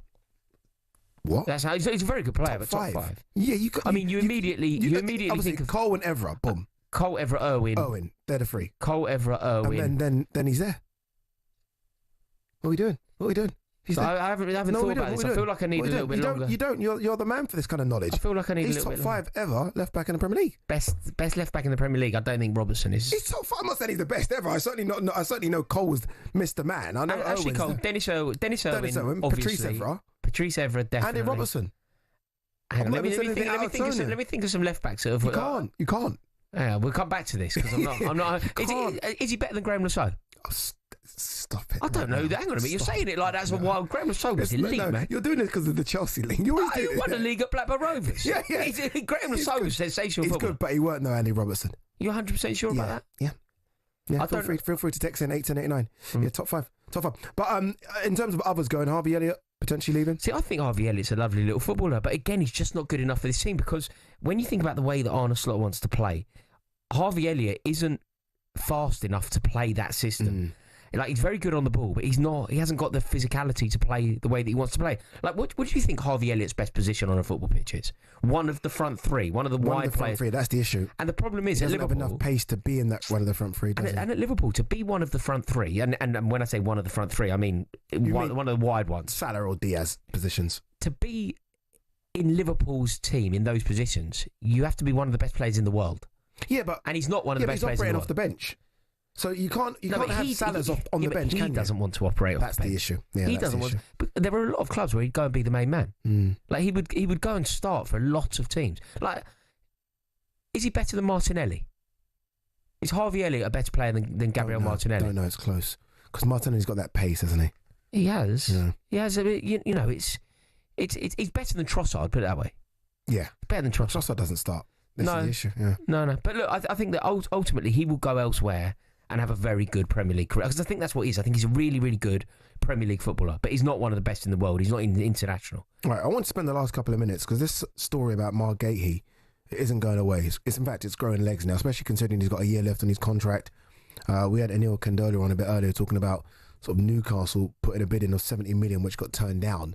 And now he's looking to leave for the same amount of money that Liverpool sold Jarell Quansah to buy Leverkusen, around 30 million, which is incredible. Why would he go Liverpool? What? In the sense that it's Van Dijk and it's Konate, right? That's the two centre-backs. Van Dijk, Konate are always going to start for Liverpool when fit. And I know you're going to say Liverpool plays 60, 70 games. Can I just ask you, how comfortable are you with Konate as one of your first choice centre-halves? Is Konate good enough on the ball to be a Liverpool centre-half? Konate's better than Gahey for me. Not on the ball, though. No, but just a defender. No, sometimes you've got those defenders. No, but there are different attributes. Different types of defenders. Like, I want Van Dijk on the ball. You know, that nice and it's like the Ferdinand Vidic thing. Well, no, but that's not necessarily the partnership that was a partnership that Fergie wanted. But it's not necessarily the partnership that Arne Slot wants. There is a world where Arne Slot likes both of his centre halves to be very comfortable on the ball. I don't know if that's the case. I'm not sure. I don't know. Presumably it is though, because he's trying to sign him. Yeah. Presumably it is. Well, I think he's probably looking at him thinking, we need three. Of all of the metrics. We need three. Joe Gomez's legs have kind of run a race. He's always injured. And Jarell Quansah is gone. So you need three. So are you convinced that Konate is significantly better than Mark Gahey? If it's those three, I want Konate and Van Dijk. See, I feel like Gahey... I want the partnership that won us the league. Gahey is a class act. He really is a brilliant player. I think he's a fantastic defender. I do. But if you're now... Gahey, unless you've been assured you're starting, which no one really should have guarantees like that, you're fighting for your place with Konate. Where I disagree with you is I feel like Mark Gahey is totally capable of winning that fight with Konate. Yeah, I do, absolutely. I think he's a really good player, Mark Gahey, and I think under the right manager, I think he could become an elite level centre half. You think about what he did for England when he was effectively bombed into that position. Yeah, he was our best player at the tournament. Best centre back. He was our best player at the tournament. Yeah. You know, he played an integral role in both boxes. He was a class act. I think he has better attributes than Konate, like the way which he comes out of the ball. Better on the ball, 100%. He also has. Do you know what? I don't necessarily think people think he has, but he certainly does. He's robust. Like he's not a huge man, is he? No, he's not. But he's brave and he's got the physicality. He's got all of the attributes that you need. He's a winner. He's won silverware. Nowhere near the physicality of Konate, has he? Nowhere near the physicality of Konate. No, but you don't need to have the big physicality. 6'4" centre back. Yeah, he doesn't have the physicality, but he has the tenacity. He has the spirit of Konate. And I guess with Konate, look, he's stalling on signing a deal. Obviously, PSG is starting to sniff around. Why would he not want to go and play for PSG, right? Yeah. So he's stalling. So I think Liverpool don't want another Trent situation where we get nothing for him. But also, maybe this is just an example of Liverpool trying to be as strong as possible. And another way that you amplify your strength is by making sure that you have a deep squad. It's making sure that you can roll with it if somebody gets suspended, if somebody gets injured. That'd be incredible. If Liverpool start the season and they've got three centre-backs and their names are Van Dijk, Konate and Gahey, then Liverpool really have won this window. What you can't do, you can't go into the season with only two centre-halves that you're comfortable with. No, and Joe Gomez. You can't. It's not enough. No. It's not enough. Yeah, agreed. It's not enough. All right, listen to Transfer Insiders on talkSPORT with Ladbrokes, 18+, begambleaware.org. Don't go anywhere. Loads more coming up.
Good evening, Transfer Insiders. Adi Oladipo alongside Rory Jennings. We are going to talk Crystal Palace in a bit, but let's get a quick update as to what's going on in the Club World Cup. Seattle Sounders need a miracle to beat PSG. The Moose, how are they doing? You'd think so, but at the moment they're hanging on. It's Seattle 0, PSG 0, and you can see the goal a second. All right, we're going to try and come back to the Moose. Then we've lost him. We'll come back. We'll get an update from. Let's talk Crystal Palace. Let's welcome in Anton John Baptiste from the Back of the Nest podcast.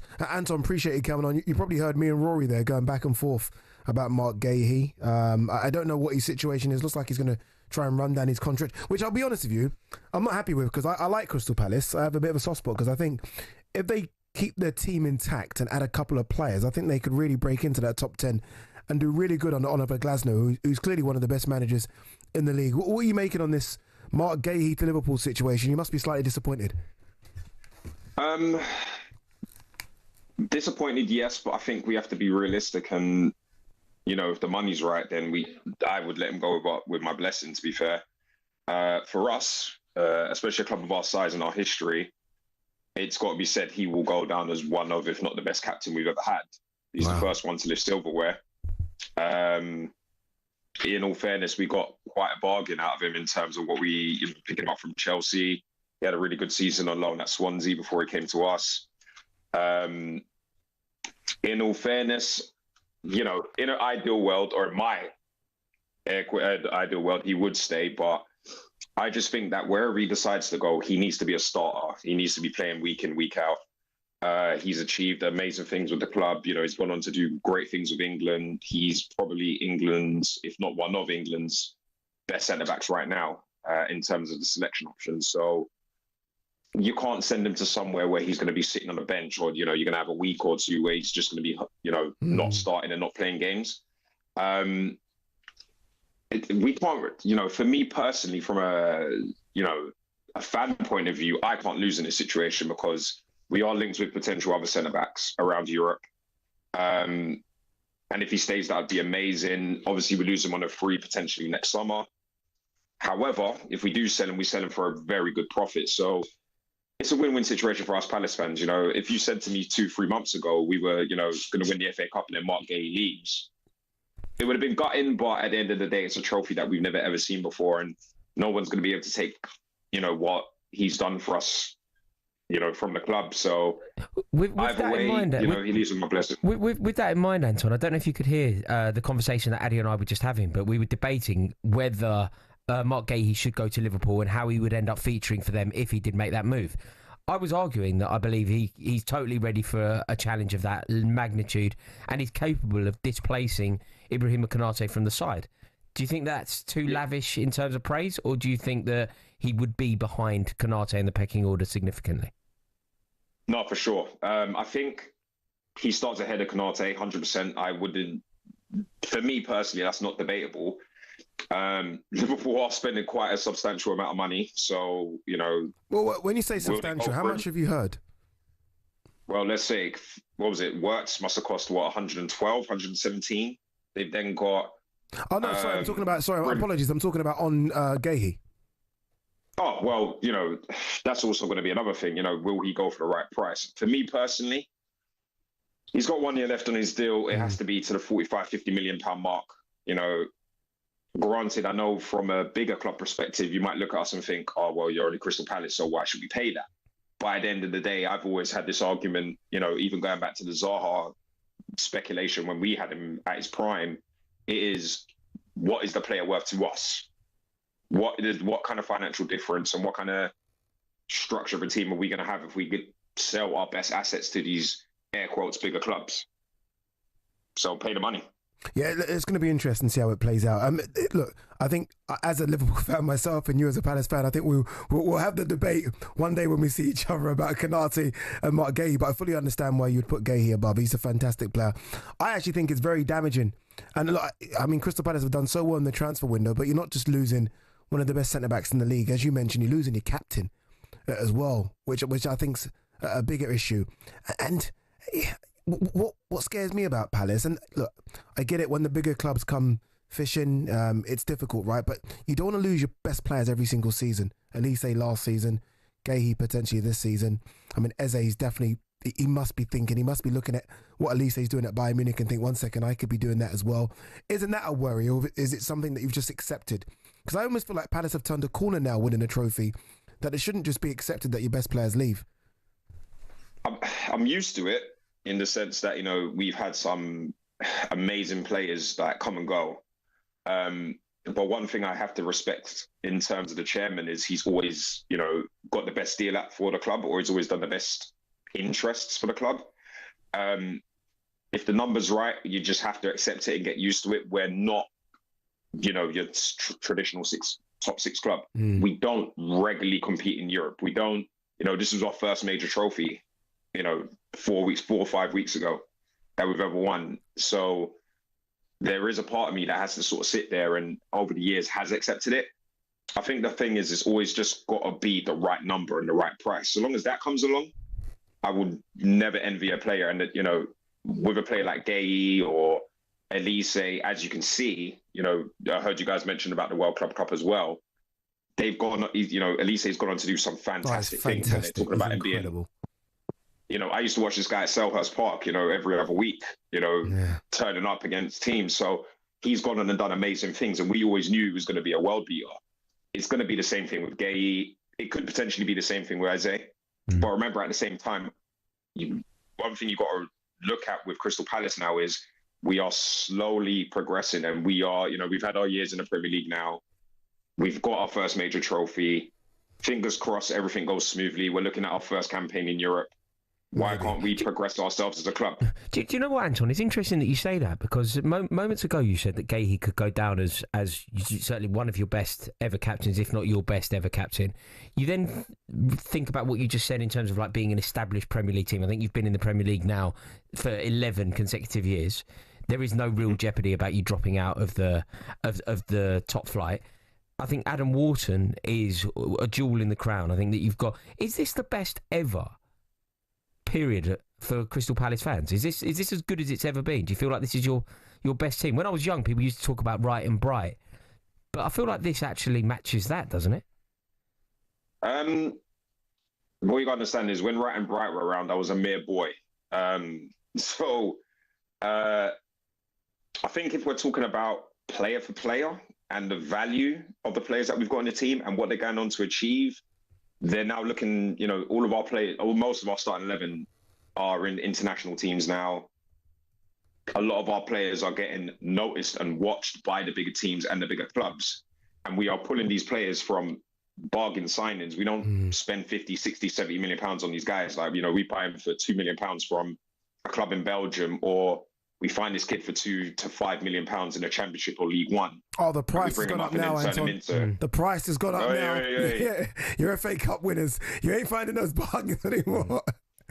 I can still dream, mate. I can still dream. There's always a kid. There's always a kid in South London, man, that can step up and bring it to the next level. We're always about. But I think it's just a case of I agree with what Rory's saying. Realistically, the fact that they've got the trophy to go with it and a European campaign,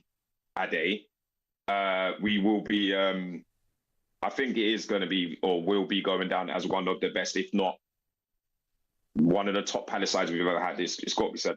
Yeah, give me the Balassi Zaha days. Give me that, where they're terrorising defenders all day long. That side then, when you just couldn't stop them, was fantastic, Anton. Right, on that side, You've got about a minute, Anton. Go on, quickly. You've got about a minute.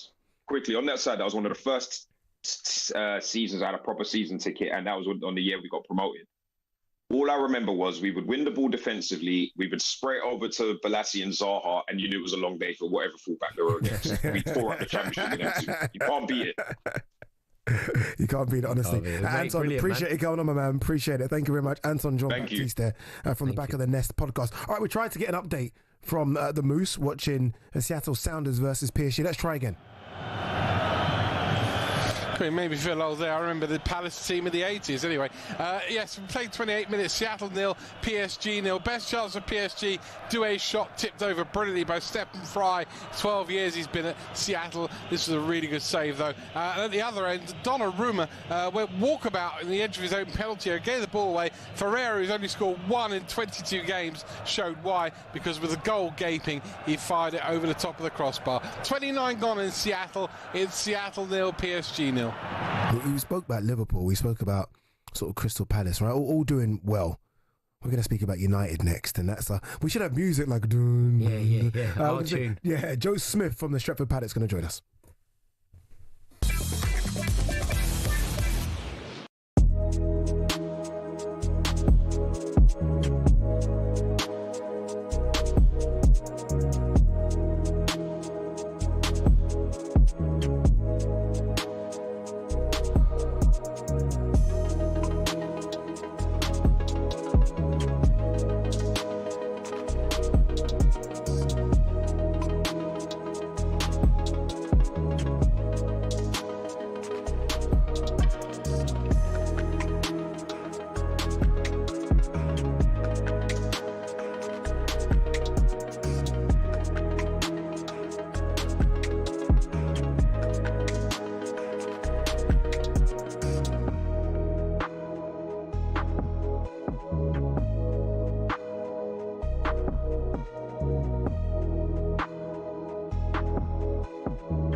Good evening, Transfer Insiders. Andy Oladipo, Rory Jennings. We're going to talk Brentford a bit later. Obviously, Thomas Frank has gone. Looks like several players are going to leave as well. If you're a Brentford fan right now, you must be shaking. But a new manager will be named soon. We'll let you know who that is a bit later on the show. All right, let's talk Manchester United. Once the biggest club in English football. I know Joe Smith is still going to say, we still are. And let's welcome him, actually. Let's get straight to this. Joe Smith from the Stretford Paddock joins us now.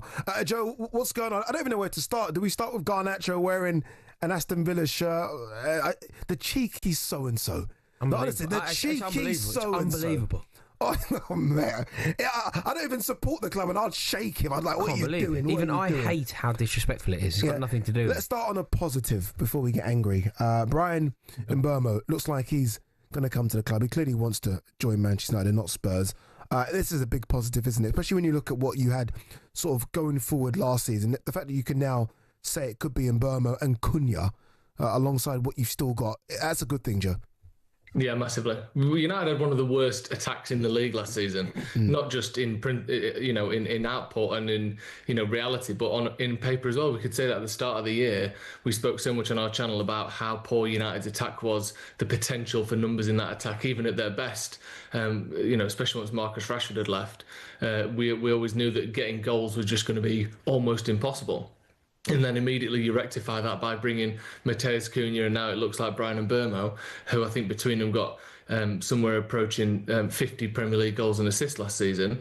It's a much better team, and I just think that the errors that we had last time, the mistakes that we've made over the last few seasons. Before Mason Mount, United had only made, including Mason Mount, United had only made one signing from a fellow Premier League team in 5 years. And that used to be the sort of foundation, the bread and butter of how United would get to the top and stay at the top. It's by, taking the best players from the teams in and around the middle of the Premier League table. And I'm glad that we're going back to that principle. I think it's a very solid one, and it's one that's served a lot of teams very well. So, yeah, on that front, we can be a little bit positive, which is nice to say. Thank you for starting on such a upbeat note. Oh no, it gets worse. So don't worry, we're coming to the bad stuff. Rory's itching to ask you a question, but I do want to quickly go to the Club World Cup. Remember, it's Seattle Sounders versus PSG. The Moose is watching. Surely it's gone to PSG. It has. PSG 1, Seattle 0. The goal on 35 minutes. It was a corner and it fell on the edge of the penalty area to Vitinha. He had two efforts from the edge of the penalty area that have both gone high, wide, not very handsome. This one was going wide as well until it hit Kvaratskhelia on his back and deflected past the goalkeeper Fry, who had absolutely no chance. That was 10 minutes before half-time. Seattle 0, PSG 1. All right, go on then, Rory. You're itching to get involved in there. Go on. Do you know, I think everything that Joe said so far is bang on. I think signing Mbeumo's an interesting signing and a good signing, and Cunha is an excellent signing as well. Agreed. But what I'd rather talk about, and what I really want to hear Joe's opinion on, Joe, I couldn't believe the footage of Garnacho. It felt so disrespectful, so unnecessarily disrespectful. He's gone out of his way to put on an Aston Villa shirt whilst he's a Manchester United player and displayed the name Marcus Rashford. Ridiculous. Which feels like a massive V sign to the manager and a huge disrespect to the club. And then he's posted it without no thought of remorse. Just, I'm going to post it. Yeah, not like someone telling him, maybe don't post that. I just can't believe it. He decided, I'm posting that, I don't care. Joe, what do you think about this? Yeah, I think it's silly. And I think you look at the context of it as well. And I think people pointed out there was a picture of Amad Diallo wearing a Brighton shirt with one of his fellow countrymen's names on the back of it. But the context and the situation is completely different. One of the main reasons that Garnacho is in the position he's in, on the periphery and on the way out of Manchester United, is a succession of misdemeanours and unprofessionalisms off the pitch. It's social media stuff, it's interviews in the press, it's all the sort of stuff you don't want to see from a young player. And then it's obviously putting a Rashford kit on, of all things. First of all, you're wearing the shirt of an opposition rival Premier League team, which is silly. But second of all, you're basically siding with the guy that has also happened to have fallen out with the manager. He's also on the way out the door for off-the-field indiscretions. It's literally aligning yourself with the negative, or what is seen as the negative parts of Manchester United. And I'm a big Marcus Rashford fan and always have been. But I think the time has come that he will be leaving, and I think it's for the best. And I think the excellent things he's done for us down the years will be remembered in years to come. But right now, we need a resetting culture at Manchester United. And what you don't want to see is a player that in Alejandro Garnacho, who is on the cusp of leaving. He's someone that the manager wants out, and maybe, just maybe, if he'd have gone all out this summer, he'd have spoke to the manager, he'd have reconciled, he'd have apologised for what he'd done, he could be here and build his future at Manchester United. But stuff like that, it just shows you, like you said, Rory, that he's basically saying, look, I don't care. I'm doing this. I'm supporting. I'm joining the group of kids in the corner who the teacher doesn't like, and I'm not bothered. And I just think it's a silly thing to do. Such unnecessary impudence. I just can't understand how he's done it. It's so foolish. Can I ask you a question just aside from that, though? How good is Alejandro Garnacho? Right, pretend this hadn't happened. Do you think he's in your first team? Do you want to build an attack around him? Or do you think that he flatters to deceive an awful lot? I think that this season, it's so hard to judge how good anyone is. Other than Bruno Fernandes, I think Lenny Yoro as well, and maybe Ahmad. I look at Man United and I don't see a team where you can really go out of your way to truly praise anyone. And I think if you wanted to, you could, look down and say that this guy isn't good enough, that guy. And then Garnacho's certainly in that bracket. He hasn't stood above and put his head above the parapet like those three players that I mentioned did. He's one of the players that has been bogged down and sort of crushed by this season. But individually, everyone, and I'm sure everyone will look around that dressing room and go, my teammates haven't been very good this season. Yeah. But when they're all doing it, maybe the team just isn't good enough. And maybe Garnacho isn't quite developing the way that we hoped he would. He's obviously got massive potential. I just think that you wanted to see a little bit of improvement in his decision making this season, which I think is his biggest weakness. He plays like he's a very young kid, and when you look at young, really truly talented players around Europe and around the world throughout history, they play above and they sort of outthink their age. They are wiser than their age. Look at Lamine Yamal. Look at Wayne Rooney of the past. You look at a lot of those youngsters who are truly top players. They don't play like kids. And he's not 17, 18, he's 20. So again, it's very young and he's a kid and you'd expect him to grow. But I was hoping we would see better decision-making, less petulance on and off the pitch, and a player that was doing the right thing more often than not, and we're not still. And personally, if this stuff off the pitch hadn't happened and he was working hard and everything you heard out of him was he wants to be the best that he can for Man United, I wouldn't want him to leave. But I think when you add everything up, and then you put in the value that he has to Manchester United in terms of the transfer market, I think it's unfortunate, but he's probably going to have to go, isn't he? Yeah, I always said that this job was a difficult one for Ruben Amorim just because of where United were in the league and the lack of real quality that they have in the squad. But then you look at this as well, and all these players that have just thrown their toys out the pram, Rashford doing it, Jadon Sancho doing it, Garnacho doing it, and then players that are not good enough as well. On the Sancho and Rashford situations, is it a definite they've gone? I mean, Rashford linked to Barcelona. Sancho, I don't know where he's going to go. I think Juventus are heavily linked with him.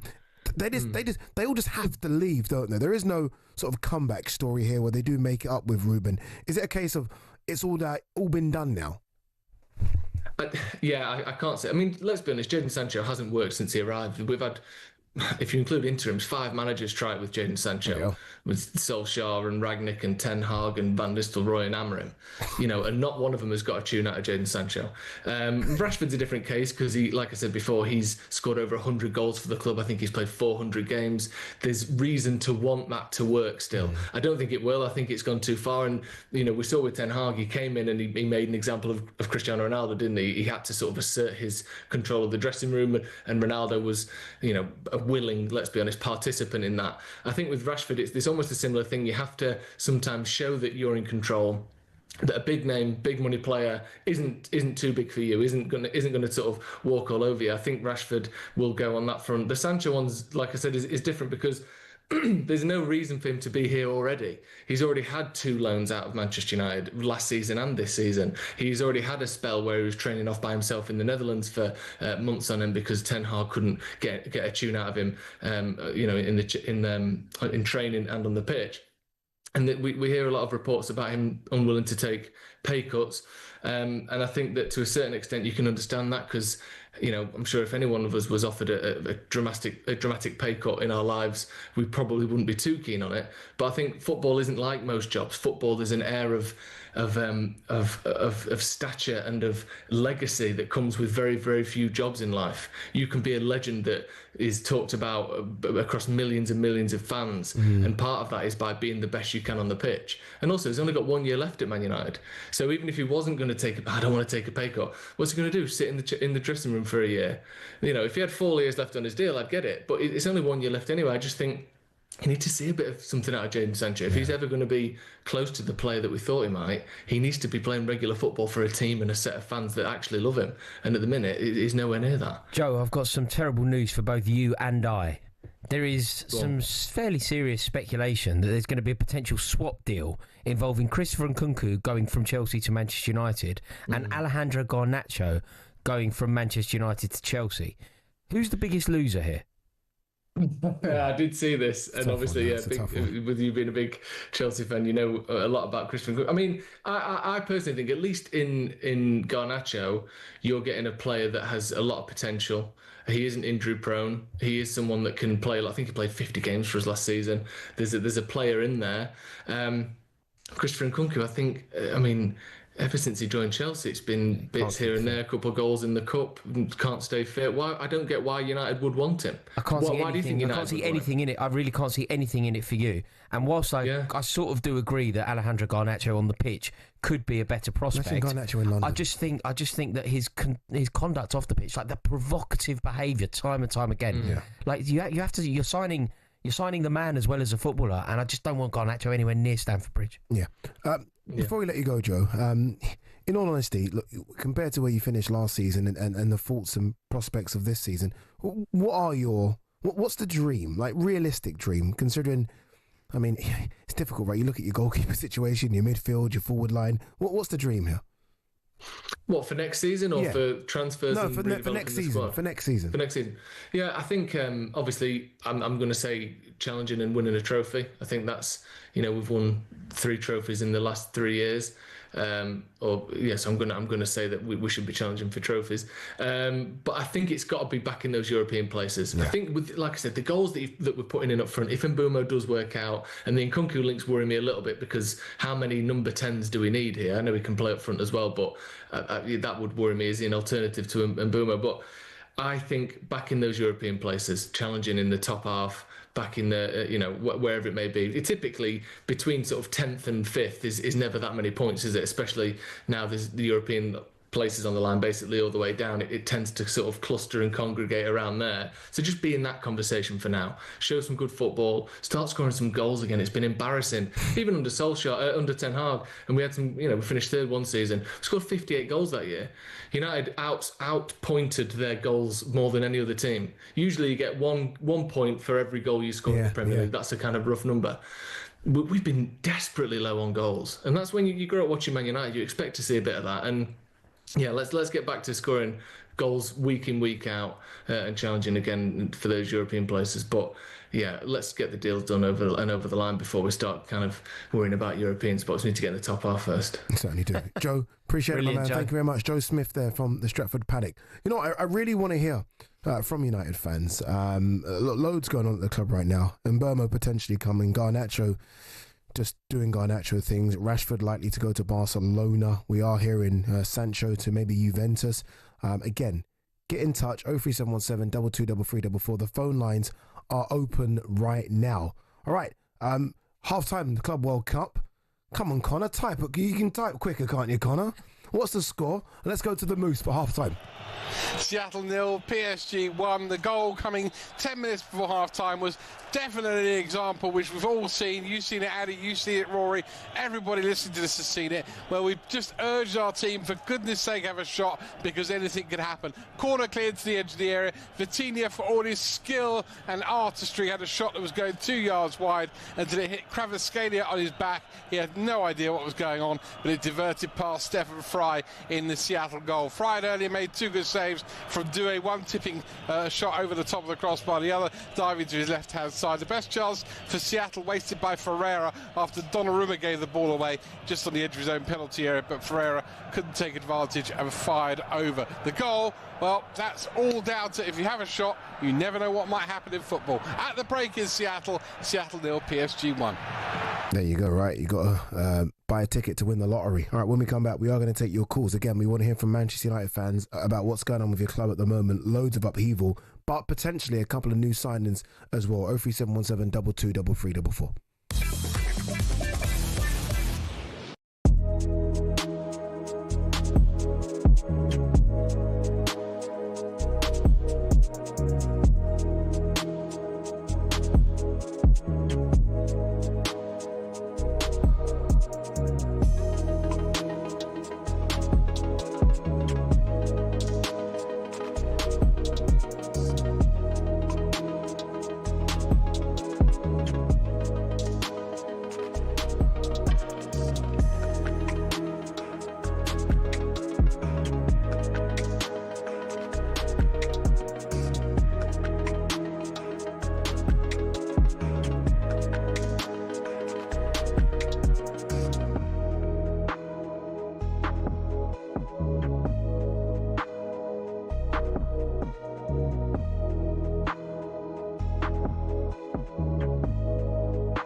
Good evening, Transfer Insiders. Andy Oladipo alongside Rory Jennings. We are taking your calls. All right, now, Manchester United fans, get in touch. 03717 223344. Loads right now on Garnacho. Wearing an Aston Villa shirt. Honestly, incredible. Jadon Sancho potentially going to Juventus. And Marcus Rashford talking about... It's weird, Marcus Rashford, by the way, talking about how we'd love to play with Lamine Yamal. I was like... Yeah, mate, I'd love to play with Lamine Yamal as well, but we've both got the same amount of chance of it happening. No, Rashford's got a chance. Rashford's got a chance of going to Barcelona. You don't think? No. What, the best team in Spain? The team that just won the league in Spain? You think he's Rashford's capable? A good player. Rashford's a good player. Rashford's a very good player. I rated Rashford. I think that overall he... Yeah, you used to stick up for him a lot on this. Yeah, I did. I rated him higher than you, actually. Yeah. But you've got to go... If realistically, the last time that I feel that he ever had some major consistency was when he won the Golden... Well, he was England's top goal scorer at the World Cup. A long time ago. Like, that was Qatar, 2022, December 2022. Yeah, no, you're right. And since then, there's been a catalogue of problems.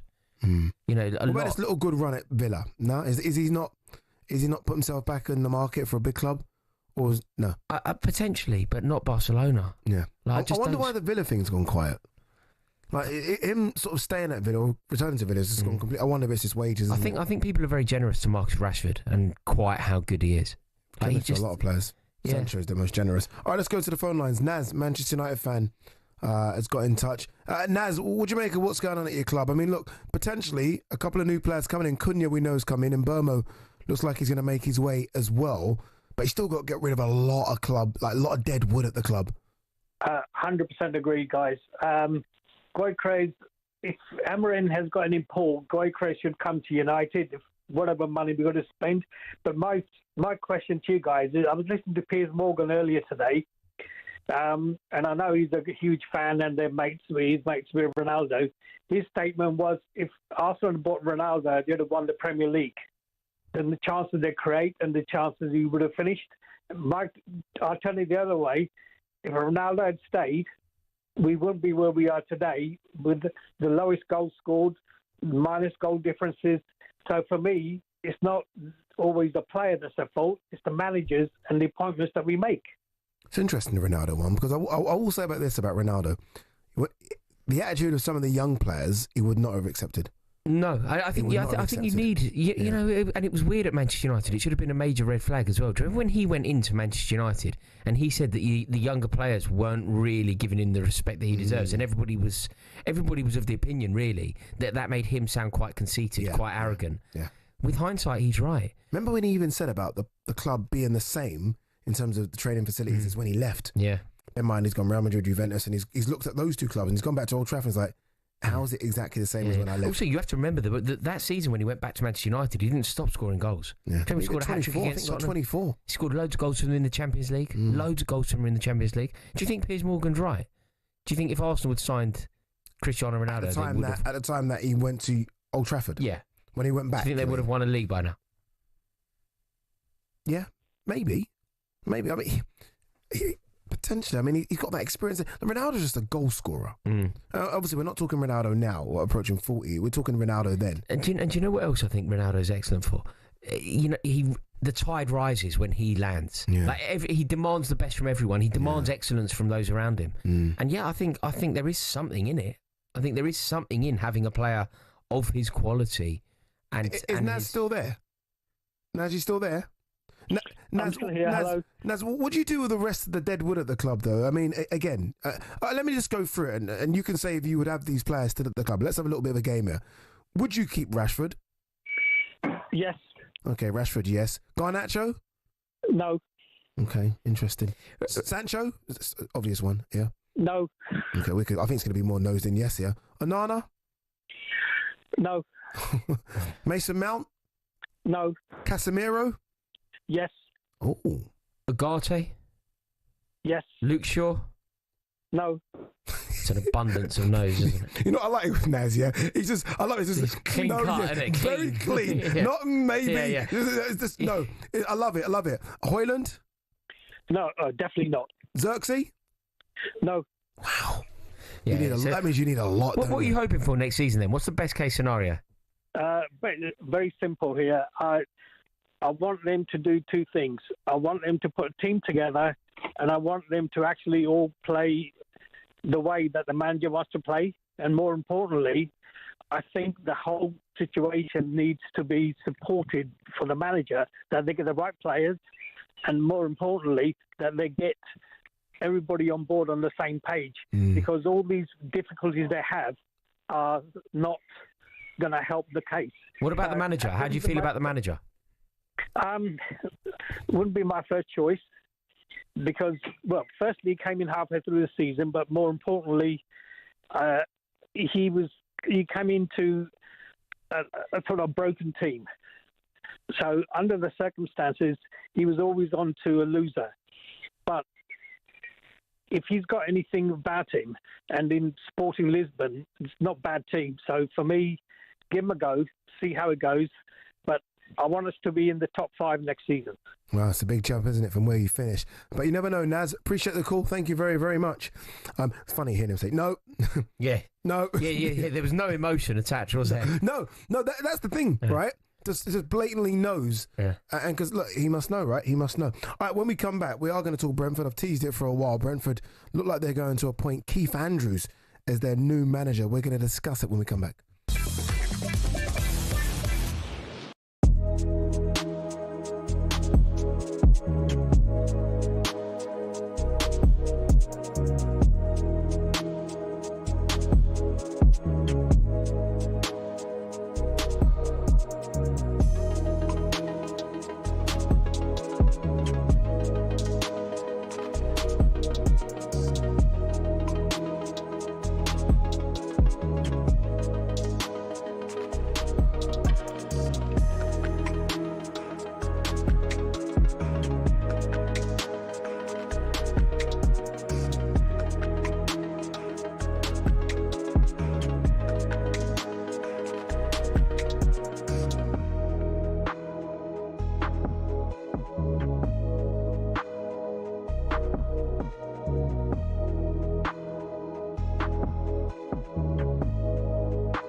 How do you solve a problem like Garnacho? Well, Troy Deeney's got one idea.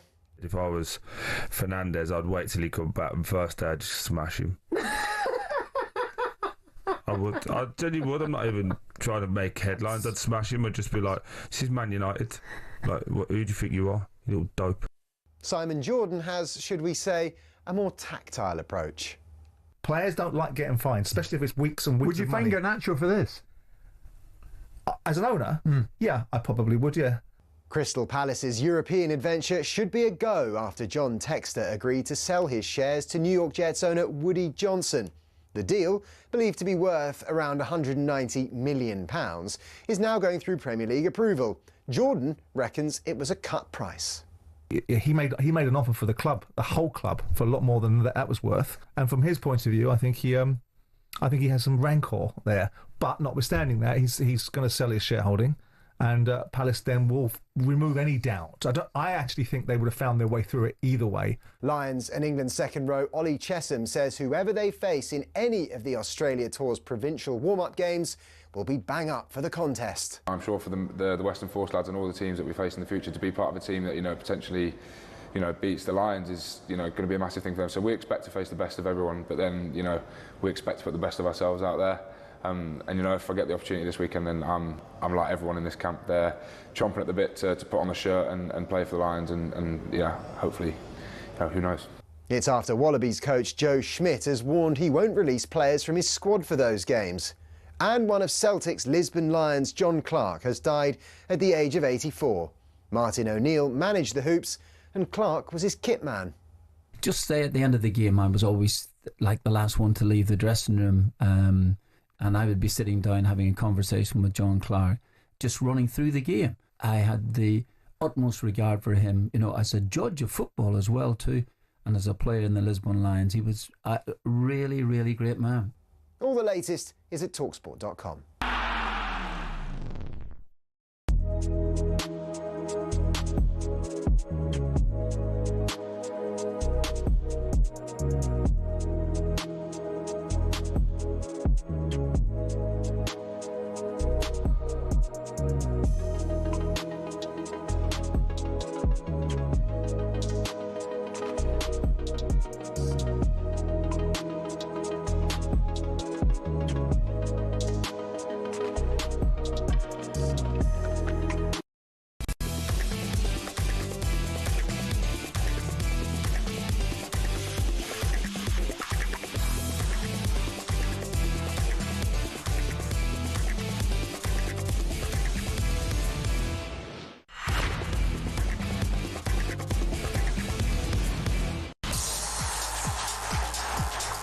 Good evening, this is the Transfer Insiders, Adi Oladipo alongside Rory, Jennings. All right, let's switch gears and talk Brentford for a few minutes. Brentford are closing in on appointing Keith Andrews as their new manager. Obviously, Thomas Frank has left the club, now manager of Tottenham Hotspurs. Andrews is in advanced talks over stepping up from set-piece coach to replace Thomas Frank.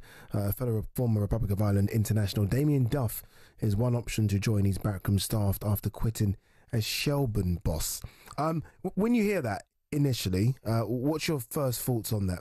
So to go from Thomas Frank to Keith Andrews. My first thought is that Damien Duff is an icon and a very underrated footballer who I love and has a special place in every Chelsea fan's heart. Yeah. Beyond that, I think it's a slightly wild, potentially brilliant, but potentially disastrous appointment. I mean, when we phrase it like that, going from the set-piece coach to the manager, it sounds ludicrous. So not assistant coach, not someone that's come in and has managed at several sort of clubs before. Set-piece coach to managing a Premier League side. Yeah. I mean, we know the way Brentford operate, and maybe they look at it completely different than we do, but it's a big step up, especially when you're losing your 30-goal-a-season striker. This is it. I mean, there's an awful lot of things going on at Brentford at the moment. There's an awful lot of challenges. I mean, the playing style that they've been so used to playing under Frank will have to change. And also, Thomas Frank took a lot of his backroom team with him to Tottenham, and he hasn't taken Keith Andrews. Yeah. Is that a red flag? Interesting. I didn't think about that. That's very interesting. Brentford fans would think that they're a stable club, and they have been a stable club in the Premier League for a few seasons now. But you can understand why they're a bit worried when Thomas Frank leaves, who has provided a lot of that stability. Let's welcome in a man that knows so much about this club, and that's former Brentford CEO Andrew Mills, who's been kind enough to join us now. Andrew, Brentford fans are worried. Me and Rory are surprised. You know the club inside out. Should they be worried? Look, it's difficult to say, because the one thing I know about Matthew and the staff at Brentford is that, you know, they do nothing without certainly analysing the kind of peaks and troughs. And again, if you go back and look at the numbers, I think Thomas had 125 games before being given a chance to manage, albeit that he managed at a senior level before kind of moving to Brentford. And Keith has actually got 175, so he's actually probably had more time in terms of his build-up to getting to this position. Yes, I also think it's you know, it's difficult because the press see Keith as a set-piece coach, whereas actually I think he's far more than that within the staff. I note the point you make, which is, you know, Thomas hasn't seen fit to take him with him. However, there is a chance that he hasn't seen fit to take him with him because he knows that Keith was involved in the succession planning that Brentford would have done. How do you think Brentford fans are going to be feeling? On the pitch, this is the kind of move they've done for years, isn't it? Where they find these sort of untapped jewels and then they turn into superstars. And I guess this is the same method they're applying here with their manager, where it's a surprise, but ultimately it's someone that's going to deliver, just like when Ivan Toney came through and Ollie Watkins came through. And they've done it with managers in the past. Dean Smith has, when they appointed Dean Smith, you look at the manager that he went on to become. When they appointed Thomas Frank, you look at the manager that he went on to become. There's no reason why Keith Andrews couldn't follow in that vein. But I guess the question, Andrew, is they weren't a Premier League club doing those deals at the time. They're a now established, sometimes top 10 Premier League club. Those deals, and you were around for quite a few of them, when they were a Championship, a League One club. So it's different, isn't it? Yeah, without doubt. I mean, the nuance that I genuinely love talkSPORT for is because every now and again, you're able to kind of be honest and actually discuss the realities of the game, not just the fantasy that all of us as football fans kind of tend to operate with. And undoubtedly they will have done their homework, much like Brighton, who do the same. They will have had, as I said, a succession pathway. I've been in a position as a technical director where my main part of my job is essentially to support the manager and to try and give the manager the very best chance of success. However, I've got to be honest and say I've also worked at the same time with the board saying, what do we do if the manager is successful? Then there is a chance he's going to leave. So, what it shouldn't be is it shouldn't be a surprise. I don't think every football club operates like that, but what I do know for sure is Brentford do. And so they would have been making plans and they will be confident. And to answer your question, Ali, in terms of what would I be feeling if I was a Brentford fan? Well, I think I'd have trusted the ownership and management thus far. Yeah. And so that would give me confidence. However, you are absolutely right. And Ollie, you're absolutely right to say it's extremely thin, the confidence, because the player group tend to be by their very nature insecure, and so it's a very delicate balance between them believing that a manager is going to be beneficial for their careers, and that's why people talk about losing dressing rooms or player power. So Keith will know that group. You'll see at the start of the season whether they believe that Keith is in fact the right person to continue the pathway that they've had that's been successful for them. And I think we'll know very early on, because if they don't buy in, you will see it on the pitch. Do you think it'll be tough for Keith to potentially put his own stamp on the playing style? Like, since Thomas Frank's been there, Brentford have had a very distinct style, haven't they? They're a back four, then they shift to a back three. And I feel like everybody at Brentford knows exactly what they're supposed to do, because Thomas Frank has had his philosophy interwoven into the club. I feel like whatever manager were to follow Thomas Frank, however gifted, however proven, it's a very difficult man to follow at Brentford. Do you feel like somebody like Keith Andrews has what it takes to put his own stamp on this squad and instill his own playing style into them? Well, I certainly think they will believe that, and it's not for me to say whether he has or hasn't, because I don't know him well enough and I've not seen him operate to know him well enough to do that. What I do know is that that he certainly would have come through a list of candidates that they would have had, and they being the kind of stakeholders in terms of the ownership and management executive group at Brentford, will genuinely believe that he does, because if they didn't, then I would very much doubt that they would have even entertained the conversation. I guess the biggest thing as well, which none of us are touching on yet, is not just replacing Thomas Frank, is replacing a manager that's been at the club nearly a decade. And we've seen a lot of teams struggle. Everton, David Moyes, and how many managers they went through, and they've now gone back to David Moyes. So Alex Ferguson, and trying to replace that as well. You're trying to replace someone who's almost like family at the club. Someone that everyone knows, and someone that's got their DNA really implanted into the club. Well, I think that'll have become a deciding factor for them, because one thing that people don't necessarily realise, and I don't want to patronise anybody, but when you see Brighton have been, I would say, the major teams have done this, I would say, in the same mould. But when you see the players of Brighton move on, what you have to understand is those players were recruited to fit a system. They have a personality and they have an ability to fit a system. So yes, Yes, they're beneficial. Yes, they're good players. Yes, they're all these things. Yes, I can understand why these teams come and buy them.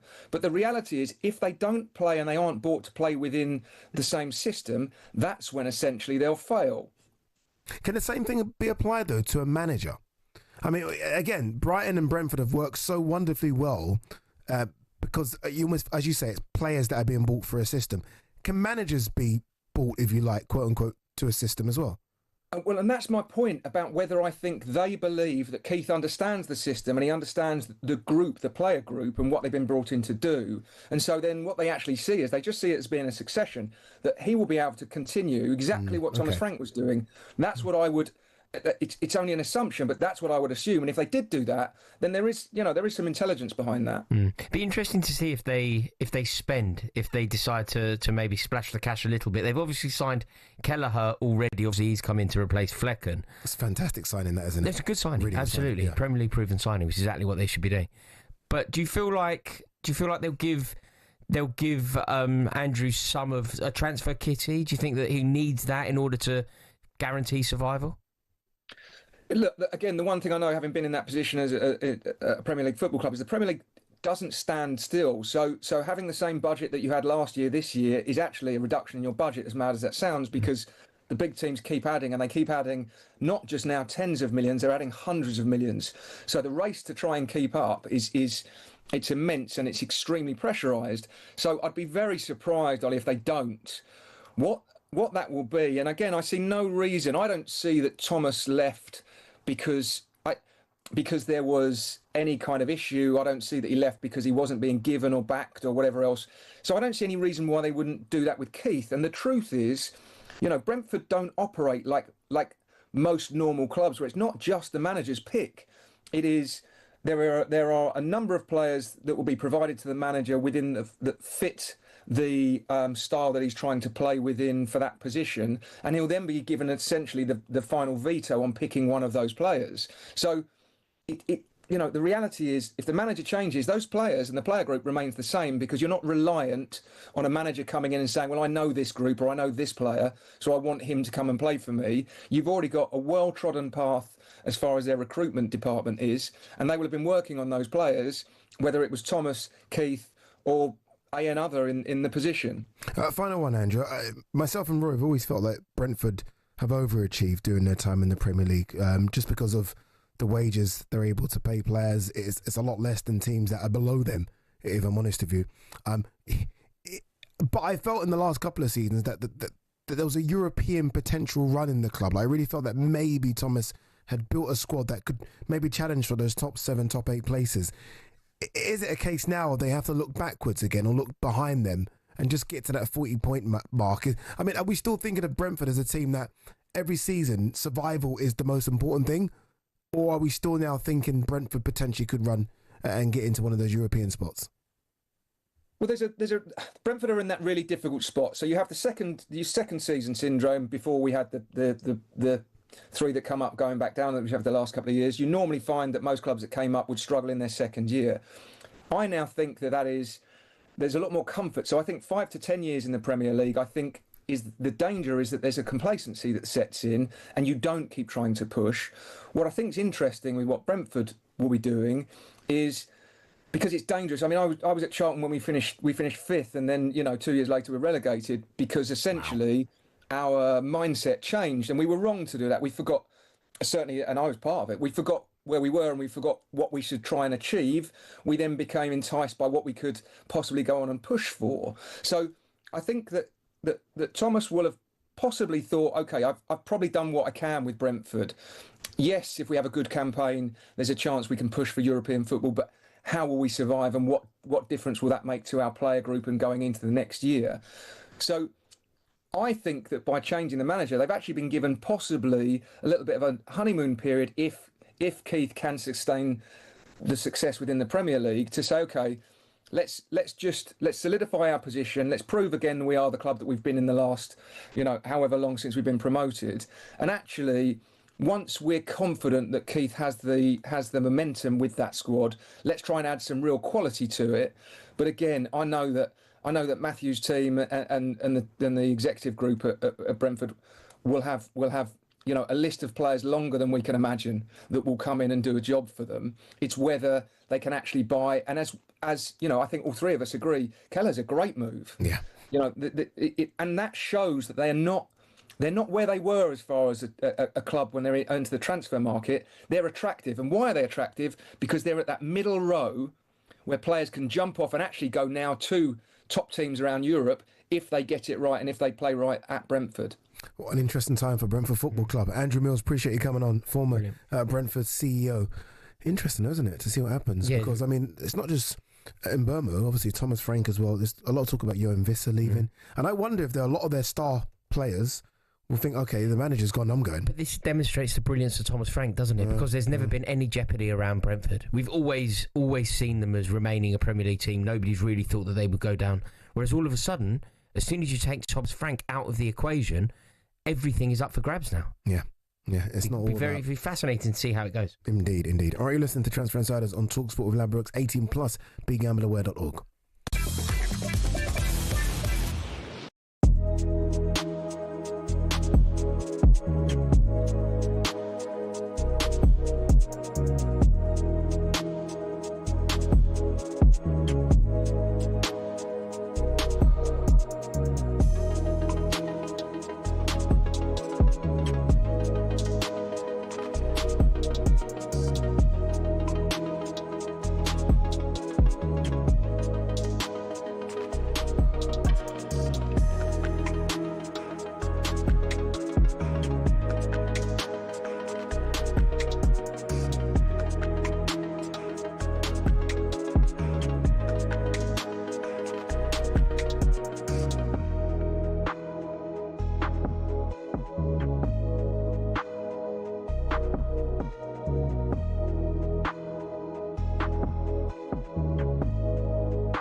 The reunion of the century starts next week, and we're giving you a chance to win a pair of Oasis tickets in Manchester, July 19th. Yes, you heard that right. Oasis Live 25 is sold out, but talkSPORT can get you in. But that's not all. Alongside the tickets, we're going to put you up for a night in a hotel and put $5,000 in your back. That's a lot of money, that is, $5,000. Can I apply for this?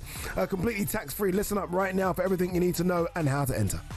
Alright, kid. You have to be over 18 to enter in the UK excluding Northern Ireland.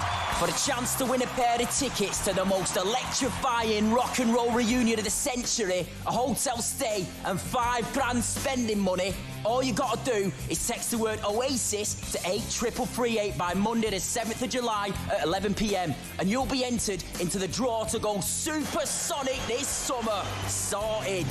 Right, here's all the legal stuff. Text costs £2 plus one standard network rate message. You've got to have the bill payer's permission or post your name and number to Oasis Prize Draw, PO Box 3190, Colchester, CO2 8GP, to arrive by 5 p.m. on the 10th of July. This is a talkSPORT limited promotion run on talkSPORT, Talk and Virgin Radio UK stations. Full T's and C's at talksport.com.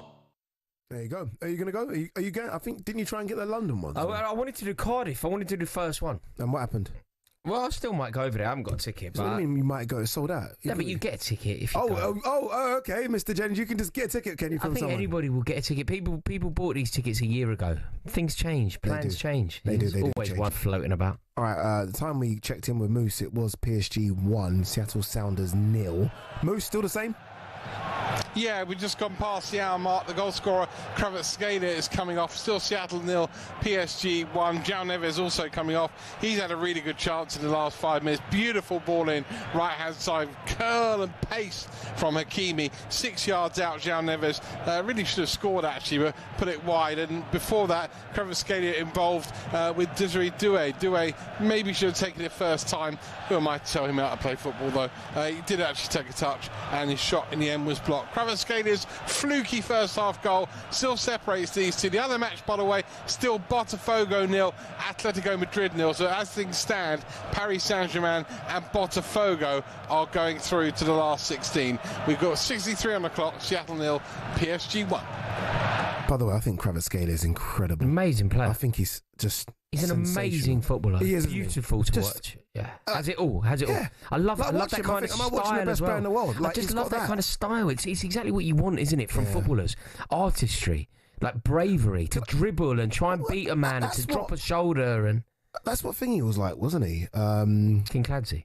Oh, Georgie Kinkladze. I thought that's where you were going. Sort of similar in terms of... No, it's a good shout there. I wasn't going Georgie Kinkladze. The name skipped my mind. Currently, Man City left out. Jack Grealish. Jack Grealish, Jack Grealish was a bit like that, wasn't he, for a while? Yes. Not on that level, but you know what I mean? Jack Grealish was a bit like that. Yeah, there was... Hopefully it comes back with Jack. I know, Jack Grealish now, the move that he makes now is such an integral one. Isn't it? They're looking like Napoli. Yeah. There's such a Premier League link to Napoli at the moment. That's out of contract or just needing to find clubs this summer. I think apart from the club that he's at and Liverpool, Jack Grealish basically improves every club in the country. Yeah. I think he's good enough to literally elevate every single club in the country, apart from the club that he's at and the champions of the country. It's a good shout. Man United, where we all thought he would land. Who knows, right? Right, Gareth Bale spoke to talkSPORT tonight and basically gave us the latest on his bid to own Cardiff City. This is big. Listen in. Not necessarily the dugout, but no, definitely be excited to be a part of an ownership group, and would love to kind of go down that route. Are we expecting a second bid? I can't say too much, but like I said, we would love to be a part of that Cardiff ownership and take Cardiff back where they belong. Finally, we sort of heard rumours of Plymouth Argyle before. Was that ever an option for you, or was that just speculation? No, I have no idea where Plymouth came from, to be honest with you, but it's always been Cardiff that we've been trying to get, and obviously being from Cardiff, it's obviously where I was born, where I grew up. I'm very passionate. Obviously, I know how passionate the Wales fans and the Cardiff fans are, so it's an interesting time, exciting time, and hopefully something can be done. We are seeing a lot of this, aren't we? What an icon! Yeah.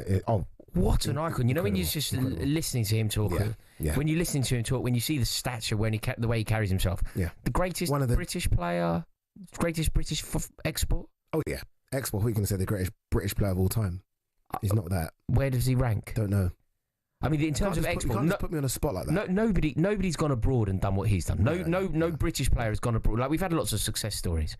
You know, Paul Gascoigne had a great career abroad. Paul Ince had a great career abroad. Macca won a couple of Champions Leagues. Steve McManaman had a great career abroad. But nothing like that. But Gareth Bale is the greatest export from Britain in terms of in a footballing context, isn't he?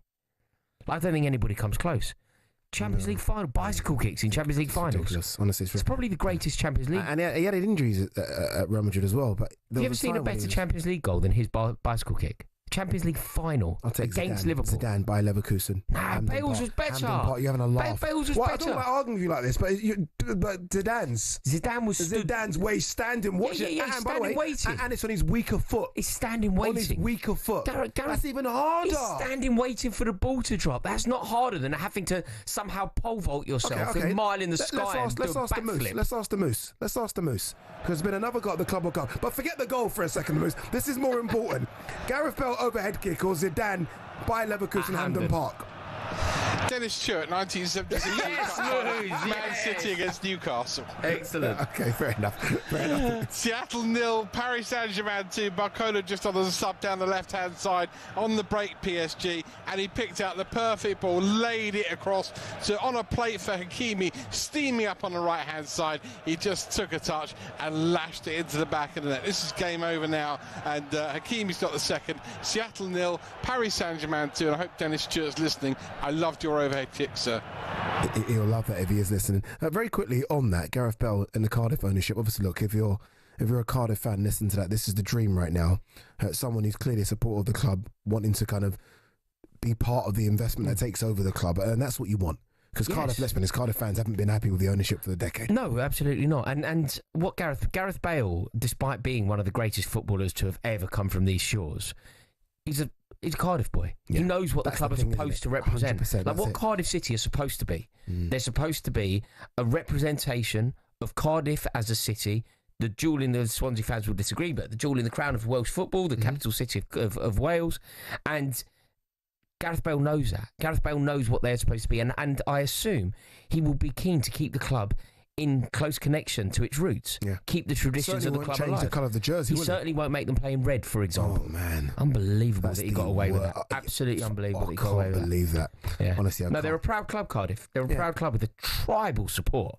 My God, they've got tribal support. Naughty boys. Do you remember when Leeds went to Ninian Park? Mate, footage from Leeds at Ninian Park. Rory always does. By the way, you can YouTube that footage. Leeds at Ninian Park. It's frightening. You've seen it? Yes, of course I have. Me and Rory have a thing for a bit of naughtiness on the terraces. Anyway, you're listening to Transfer Insiders on talkSPORT with Ladbrokes 18+. BigGambleAware.org.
This is Transfer Insiders on talkSPORT. Myself, Adi Oladipo, alongside Rory Jennings. We're going to discuss a new and improved bid for Bryan Mbeumo from Manchester United. Mark Gahey could be on his way out of Crystal Palace. Would that be a big shock for the club?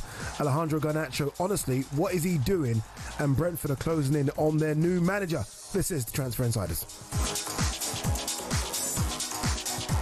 First up, it does look like Brentford's Bryan Mbeumo could be headed to Manchester United, and talkSPORT's Anil Condola joined us to give an update on the situation. Bryan Mbeumo, he's made it very clear to not just his party, but quite, I think, open to at least letting the media know that his preference is Manchester United. Of course, there was this element of attraction, should we say, in terms of Thomas Frank going to Tottenham Hotspur. But Mbeumo's always made it clear this is the team he wants to go to. And talkSPORT can reveal this evening that Manchester United have improved the bid to Brentford for the player in a package worth in excess of over 60 million. Talks have accelerated over the past 24 hours, and we do believe here at talkSPORT that it will continue in that fashion in the coming days.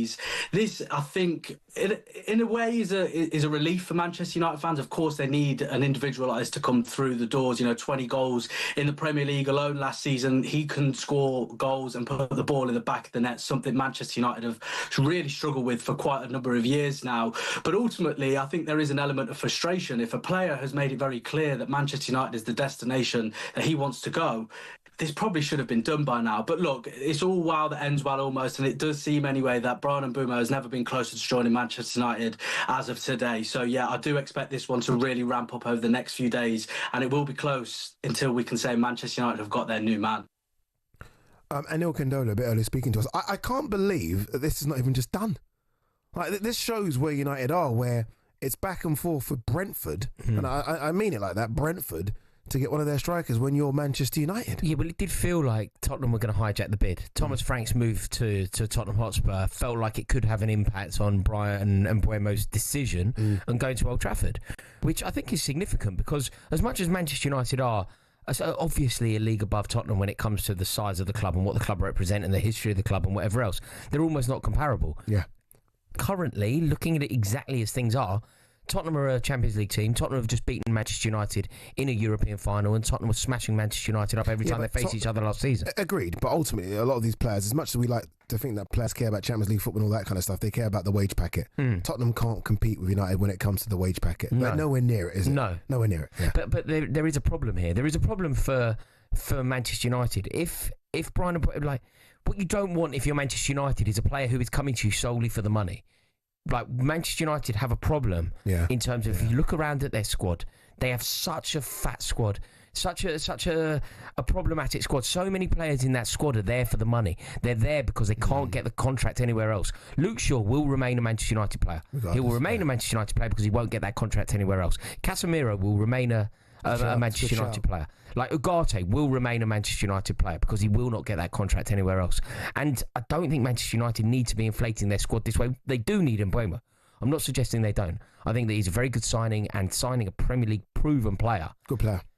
I mean, Manchester United need to be doing this because of late, aside from Mason Mount, they're just not signing players that are Premier League proven. Sometimes they work, sometimes they don't. Invariably at Manchester United, Xerxes, Højlund, Onana, on and on and on. It's interesting that Ruben Amorim's actually done that. I mean, obviously, look, I don't know how much stock we put in the Portuguese league, but he's decided to take no one from over there. He's looked at the Premier League and said, okay, Cunha and Mbeumo. I'm guessing it's going to be other Premier League players I think it's wise. Ten Hag made the mistake, didn't he? Ten Hag players from the Dutch league, and none of them have worked. Yeah. I mean, they Ten Hag. You know, when you look back on the Ten Hag era, I think that some could position it as him being harshly treated until you analyse his signings, and then you analyse, like, his gift to the club was Andre Onana. His gift to the club was Rasmus Højlund, Xerxes. It's like Anthony, dude, players that he knew knew well. Yeah. And then you look at some of the business that they've done recently, like Manuel Ugarte. The fact that Luis Enrique didn't want him there, and the fact that Luke Shaw is still a Manchester United player. There's so many problems at that club, but I do think that they're making the right moves here. Signing players who are Premier League proven, it's the first thing that you should do. The only thing I would contest you on, when you said that it's interesting that Ruben Amorim isn't simply signing his former, apart from one. Gyökeres. Yeah. Like, if there is ever a time for a manager to potentially cash in on a pre-existing relationship, this is maybe it's the most sought-after striker in world football at the moment. Yeah, this is it. I do wonder. Let's play that game. If he does get Victor Gyökeres, which I can't believe they're not even in a discussion. I do wonder how it would line up that front three. It's going to be a completely new front three, isn't it? Which is dangerous. Yeah. Like, it could work. It could work. Like, Mateus Cunha looked It's like so a class bad, act. though. Their front three right now is so bad. Removing Ahmed, because I think Ahmed's actually a good player. But the rest are so bad that you just have to get rid of all of them. Yeah, and it's a problem, isn't it? Because when you have to almost start from scratch, you have to like raise it to the ground and start again. It's very difficult. There's no continuity. There's nobody setting the standards. There's nobody who knows what it's all about. You've three new players coming in, arguably all coming into the first team immediately. Like, I don't think Alejandro Garnacho should ever play for the club again. No. Like, even on principle. And by the way, all of them have to elevate themselves as well. You're talking about one coming from Sporting Lisbon, one coming from Wolves, one coming from Brentford. Yeah. Do you know what I mean? Do you feel like there's jeopardy around that front three working? Massively. We're just getting three guys that can score goals. Ultimately, look, they can all score goals, but there's three individuals that can all score and goals. Ultimately, it's not looking like they're going to sign Gyökeres. So then what is it? Amad Diallo combined with Cunha, combined with... It's still a mess, risky. Isn't it? It's not ideal. It's certainly not ideal. Because there's no number 9 there. No. I mean, ultimately, Mbeumo prefers to come from the right. Cunha's a 10. And Ahmed likes to come from the right. So it's still all over the place. And what they don't have is anybody just setting the standard. Like, if Marcus Rashford was still the Manc born and bred that they used to sing about to the Stone Roses, if he was still that player that the Stretford end adored, they would have somebody there who sets a tone, sets the standards and demands excellence. That's Harry Maguire, isn't it? I mean, come on. I'm just asking, who is it? Is it Maguire? Is it Bruno? I think it's probably Bruno Fernandes. You don't think Harry Maguire in the dressing room? I don't think Bruno says anything. I think it's Maguire in the dressing room. I don't think Harry Maguire's even a guaranteed starter at Manchester United. If you're not a starter, I think it's hard to be the captain, de facto captain. Fair play. You know. All right, up next is Crystal Palace and Mark Gahey. It looks like Gahey will run down his contract as he wants to leave. Anton Jean-Baptiste from the Back of the Nest podcast gave his thoughts on the Crystal Palace captain potentially leaving. Disappointed, yes, but I think we have to be realistic and, if the money's right, then I would let him go with my blessing, to be fair. For us, especially a club of our size and our history, it's got to be said he will go down as one of, if not the best captain we've ever had. He's the first one to lift silverware. In all fairness, we got quite a bargain out of him in terms of what we picking him up from Chelsea. He had a really good season on loan at Swansea before he came to us. In all fairness, in an ideal world, or my ideal world, he would stay. But I just think that wherever he decides to go, he needs to be a starter. He needs to be playing week in, week out. He's achieved amazing things with the club. He's gone on to do great things with England. He's probably England's, if not one of England's, best centre-backs right now in terms of the selection options. So you can't send him to somewhere where he's going to be sitting on a bench, or, you're going to have a week or two where he's just going to be, not starting and not playing games.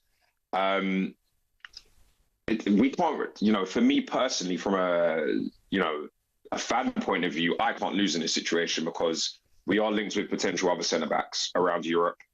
And if he stays, that would be amazing. Obviously, we lose him on a free potentially next summer. However, if we do sell him, we sell him for a very good profit. So it's a win-win situation for us Palace fans. If you said to me 2-3 months ago, we were, going to win the FA Cup and then Mark Gahey leaves, it would have been gutting, but at the end of the day, it's a trophy that we've never ever seen before. And no one's going to be able to take, what he's done for us, from the club.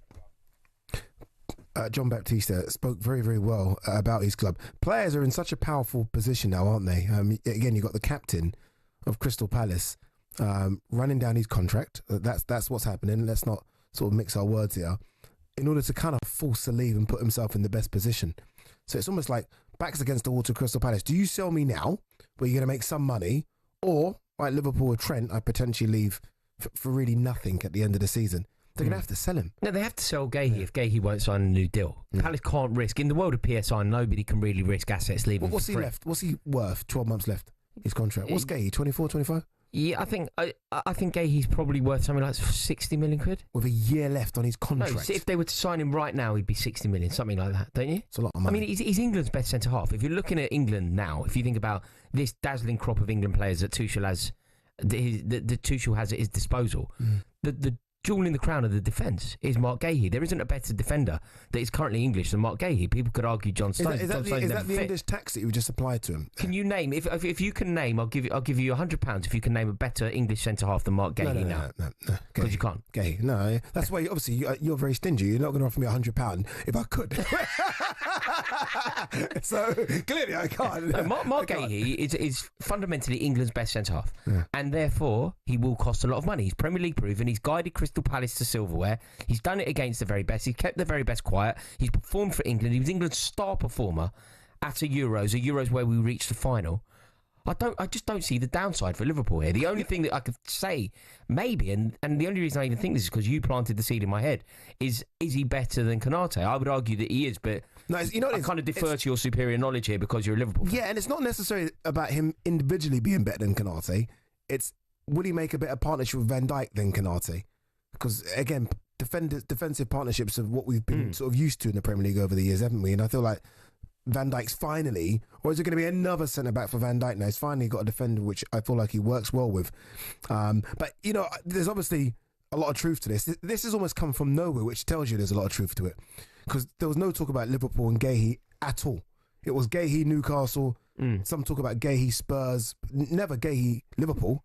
So there must be legs in it. It's going to happen, isn't it? Yeah, I feel like if Liverpool want him, it will happen. I think Liverpool are in a very privileged situation, partly because obviously they're champions and they therefore almost have their pick of players, but also because when you think about players that could leave certain clubs, you can't necessarily see the value. Whereas at Liverpool, the players that will leave Liverpool this summer, whoever it ends up being, maybe it's Diego Jota, maybe it's Luis Diaz, maybe it's Darwin Núñez, maybe it's Harvey Elliott, maybe it's Tsimikas, maybe it's Robertson. There's a lot of players. Every single player that I just mentioned there off the top of my head, they all command quite significant transfer fees. Like Liverpool could have a serious splurge. Comes in, Florian Wirtz comes in. Too many changes to a starting 11 straight away when you consider last season, Arne Slot didn't change anything because it was the same. Like, are we doing too many? No, because we're talking all people that start in the starting 11 now. No, I don't think so, because I would say that most of them are enforced. The one that isn't enforced would be Mark Gahey, and he wouldn't have to start. Look, Frimpong's enforced. Trent Alexander-Arnold has left you in the lurch. Bradley. Yeah, and he may well start Conor Bradley. Yeah.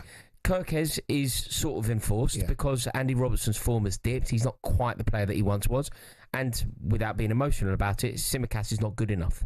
He's not a good enough player to play for Liverpool on a regular basis. So again, I think that's kind of been forced upon them.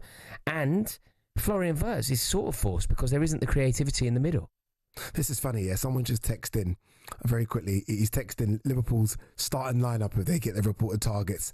And the forward line is Gravenberch, McAllister, Wirtz, Diaz, Isak, Salah. Stop it. Might as well hand in the Champions League, the Premier League, the FA Cup and everything. I don't necessarily think about the Champions League, but at the moment, I find it very difficult to see anyone coming close to Liverpool in the Premier League title race. You're just looking at the camera there. You're just looking to show the world how happy you are to hear that sentence. You just allowed a pregnant pause while you looked down the lens. Not at all. I was just going to sit with us. We'll come back.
Transfer Insiders here on talkSPORT. Right, we've spoken about Brian and Burma, but let's go back to Manchester United. And this time, it's an outgoing Joe Smith from the Stretford Paddock gave his thoughts on Alejandro Garnacho. Yeah, I think it's silly. And I think you look at the context of it as well. And I think people pointed out there was a picture of Amad Diallo wearing a Brighton shirt with one of his fellow countrymen's names on the back of it. But the context and the situation is completely different. One of the main reasons that Garnacho is in the position he's in on the periphery and on the way out of Manchester United is a succession of misdemeanours and unprofessionalisms off the pitch. It's social media stuff, it's interviews in the press, it's all the sort of stuff you don't want to see from a young player. And then it's obviously putting a Rashford kit on, of all things. First of all, you're wearing the shirt of an opposition rival Premier League team, which is silly. But second of all, you're basically siding with the guy that has also happened to have fallen out with the manager. He's also on the way out the door for off-the-field indiscretions. It's literally aligning yourself with the negative, or what is seen as the negative parts of Manchester United. And I'm a big Marcus Rashford fan and always have been. But I think the time has come that he will be leaving, and I think it's for the best. And I think the excellent things he's done for us down the years will be remembered in years to come. But right now, we need a resetting culture at Manchester United. And what you don't want to see is a player that in Alejandro Garnacho, who is on the cusp of leaving. He's someone that the manager wants out, and maybe, just maybe, if he'd have gone all out this summer, he'd have spoke to the manager, he'd have reconciled, he'd have apologised for what he'd done, he could be here and build his future at Manchester United. But stuff like that, it just shows you, like you said, Rory, that he's basically saying, look, I don't care. I'm doing this. I'm supporting. I'm joining the group of kids in the corner who the teacher doesn't like, and I'm not bothered. And I just think it's a silly thing to do. So, you know, we always have the conversation about Jack Grealish, and you was like, oh, Addy, look, apart from Liverpool and Man City, he sort of uplifts any club in the league. What does Garnacho do? To who? To any club. No, I think he's poison. But is he that, like, we talk about Garnacho a lot, and look, he's had those moments. I mean, no one's ever going to forget that bicycle kick against Everton. It's still one of the greatest goals I've ever seen. Second best bicycle kick in the Premier League era. Yeah, Rooney's. Trevor Sinclair. I thought you were going to say Rooney's. It was in the FA Cup against Trevor Sinclair was QPR against Barnsley, I think. Man, that was on the Richter scale of bicycle kicks. That's the best one. Top corner as well. Yeah. The greatest one ever. It's a good shout. But how good is Garnacho? Like, will United fans be crying into their cornflakes if he leaves? No. This is the problem. Like, I would actually say that Manchester United, on principle, should sack Alejandro Garnacho. He should never play for the club again. Yeah. Even if he was Eric Cantona, even if he was that important to the team, I think the principle needs to come first. Because of the jersey. Mate, it's so disrespectful. I can't believe it. Like, it's so disrespectful. It's so provocative. That's the thing, right? That's the middle finger to the manager and to the club. He's doing it. He's doing it to provoke. He's doing it to cause a reaction. He's doing it to fan the flames. He's doing it to make sure that these conversations are happening. And he's doing it in order to make sure that life is as tricky for his manager and for his club as possible. Yeah, but it's also then tricky for the club he's going to. Like, if you're a club that look more than just talent and ability, we hear it all the time, clubs look at personalities now, don't I they? agree. I think that when you look to sign a footballer, I think Eddie Howe spoke about this, and Eddie Howe's made a very good career choice in terms of doing this. You look at the team he's built in Newcastle. When you sign a player, you're signing a player, but you're also signing a man. Yeah. You're signing the person. You make sure that you're signing good people and good footballers as well.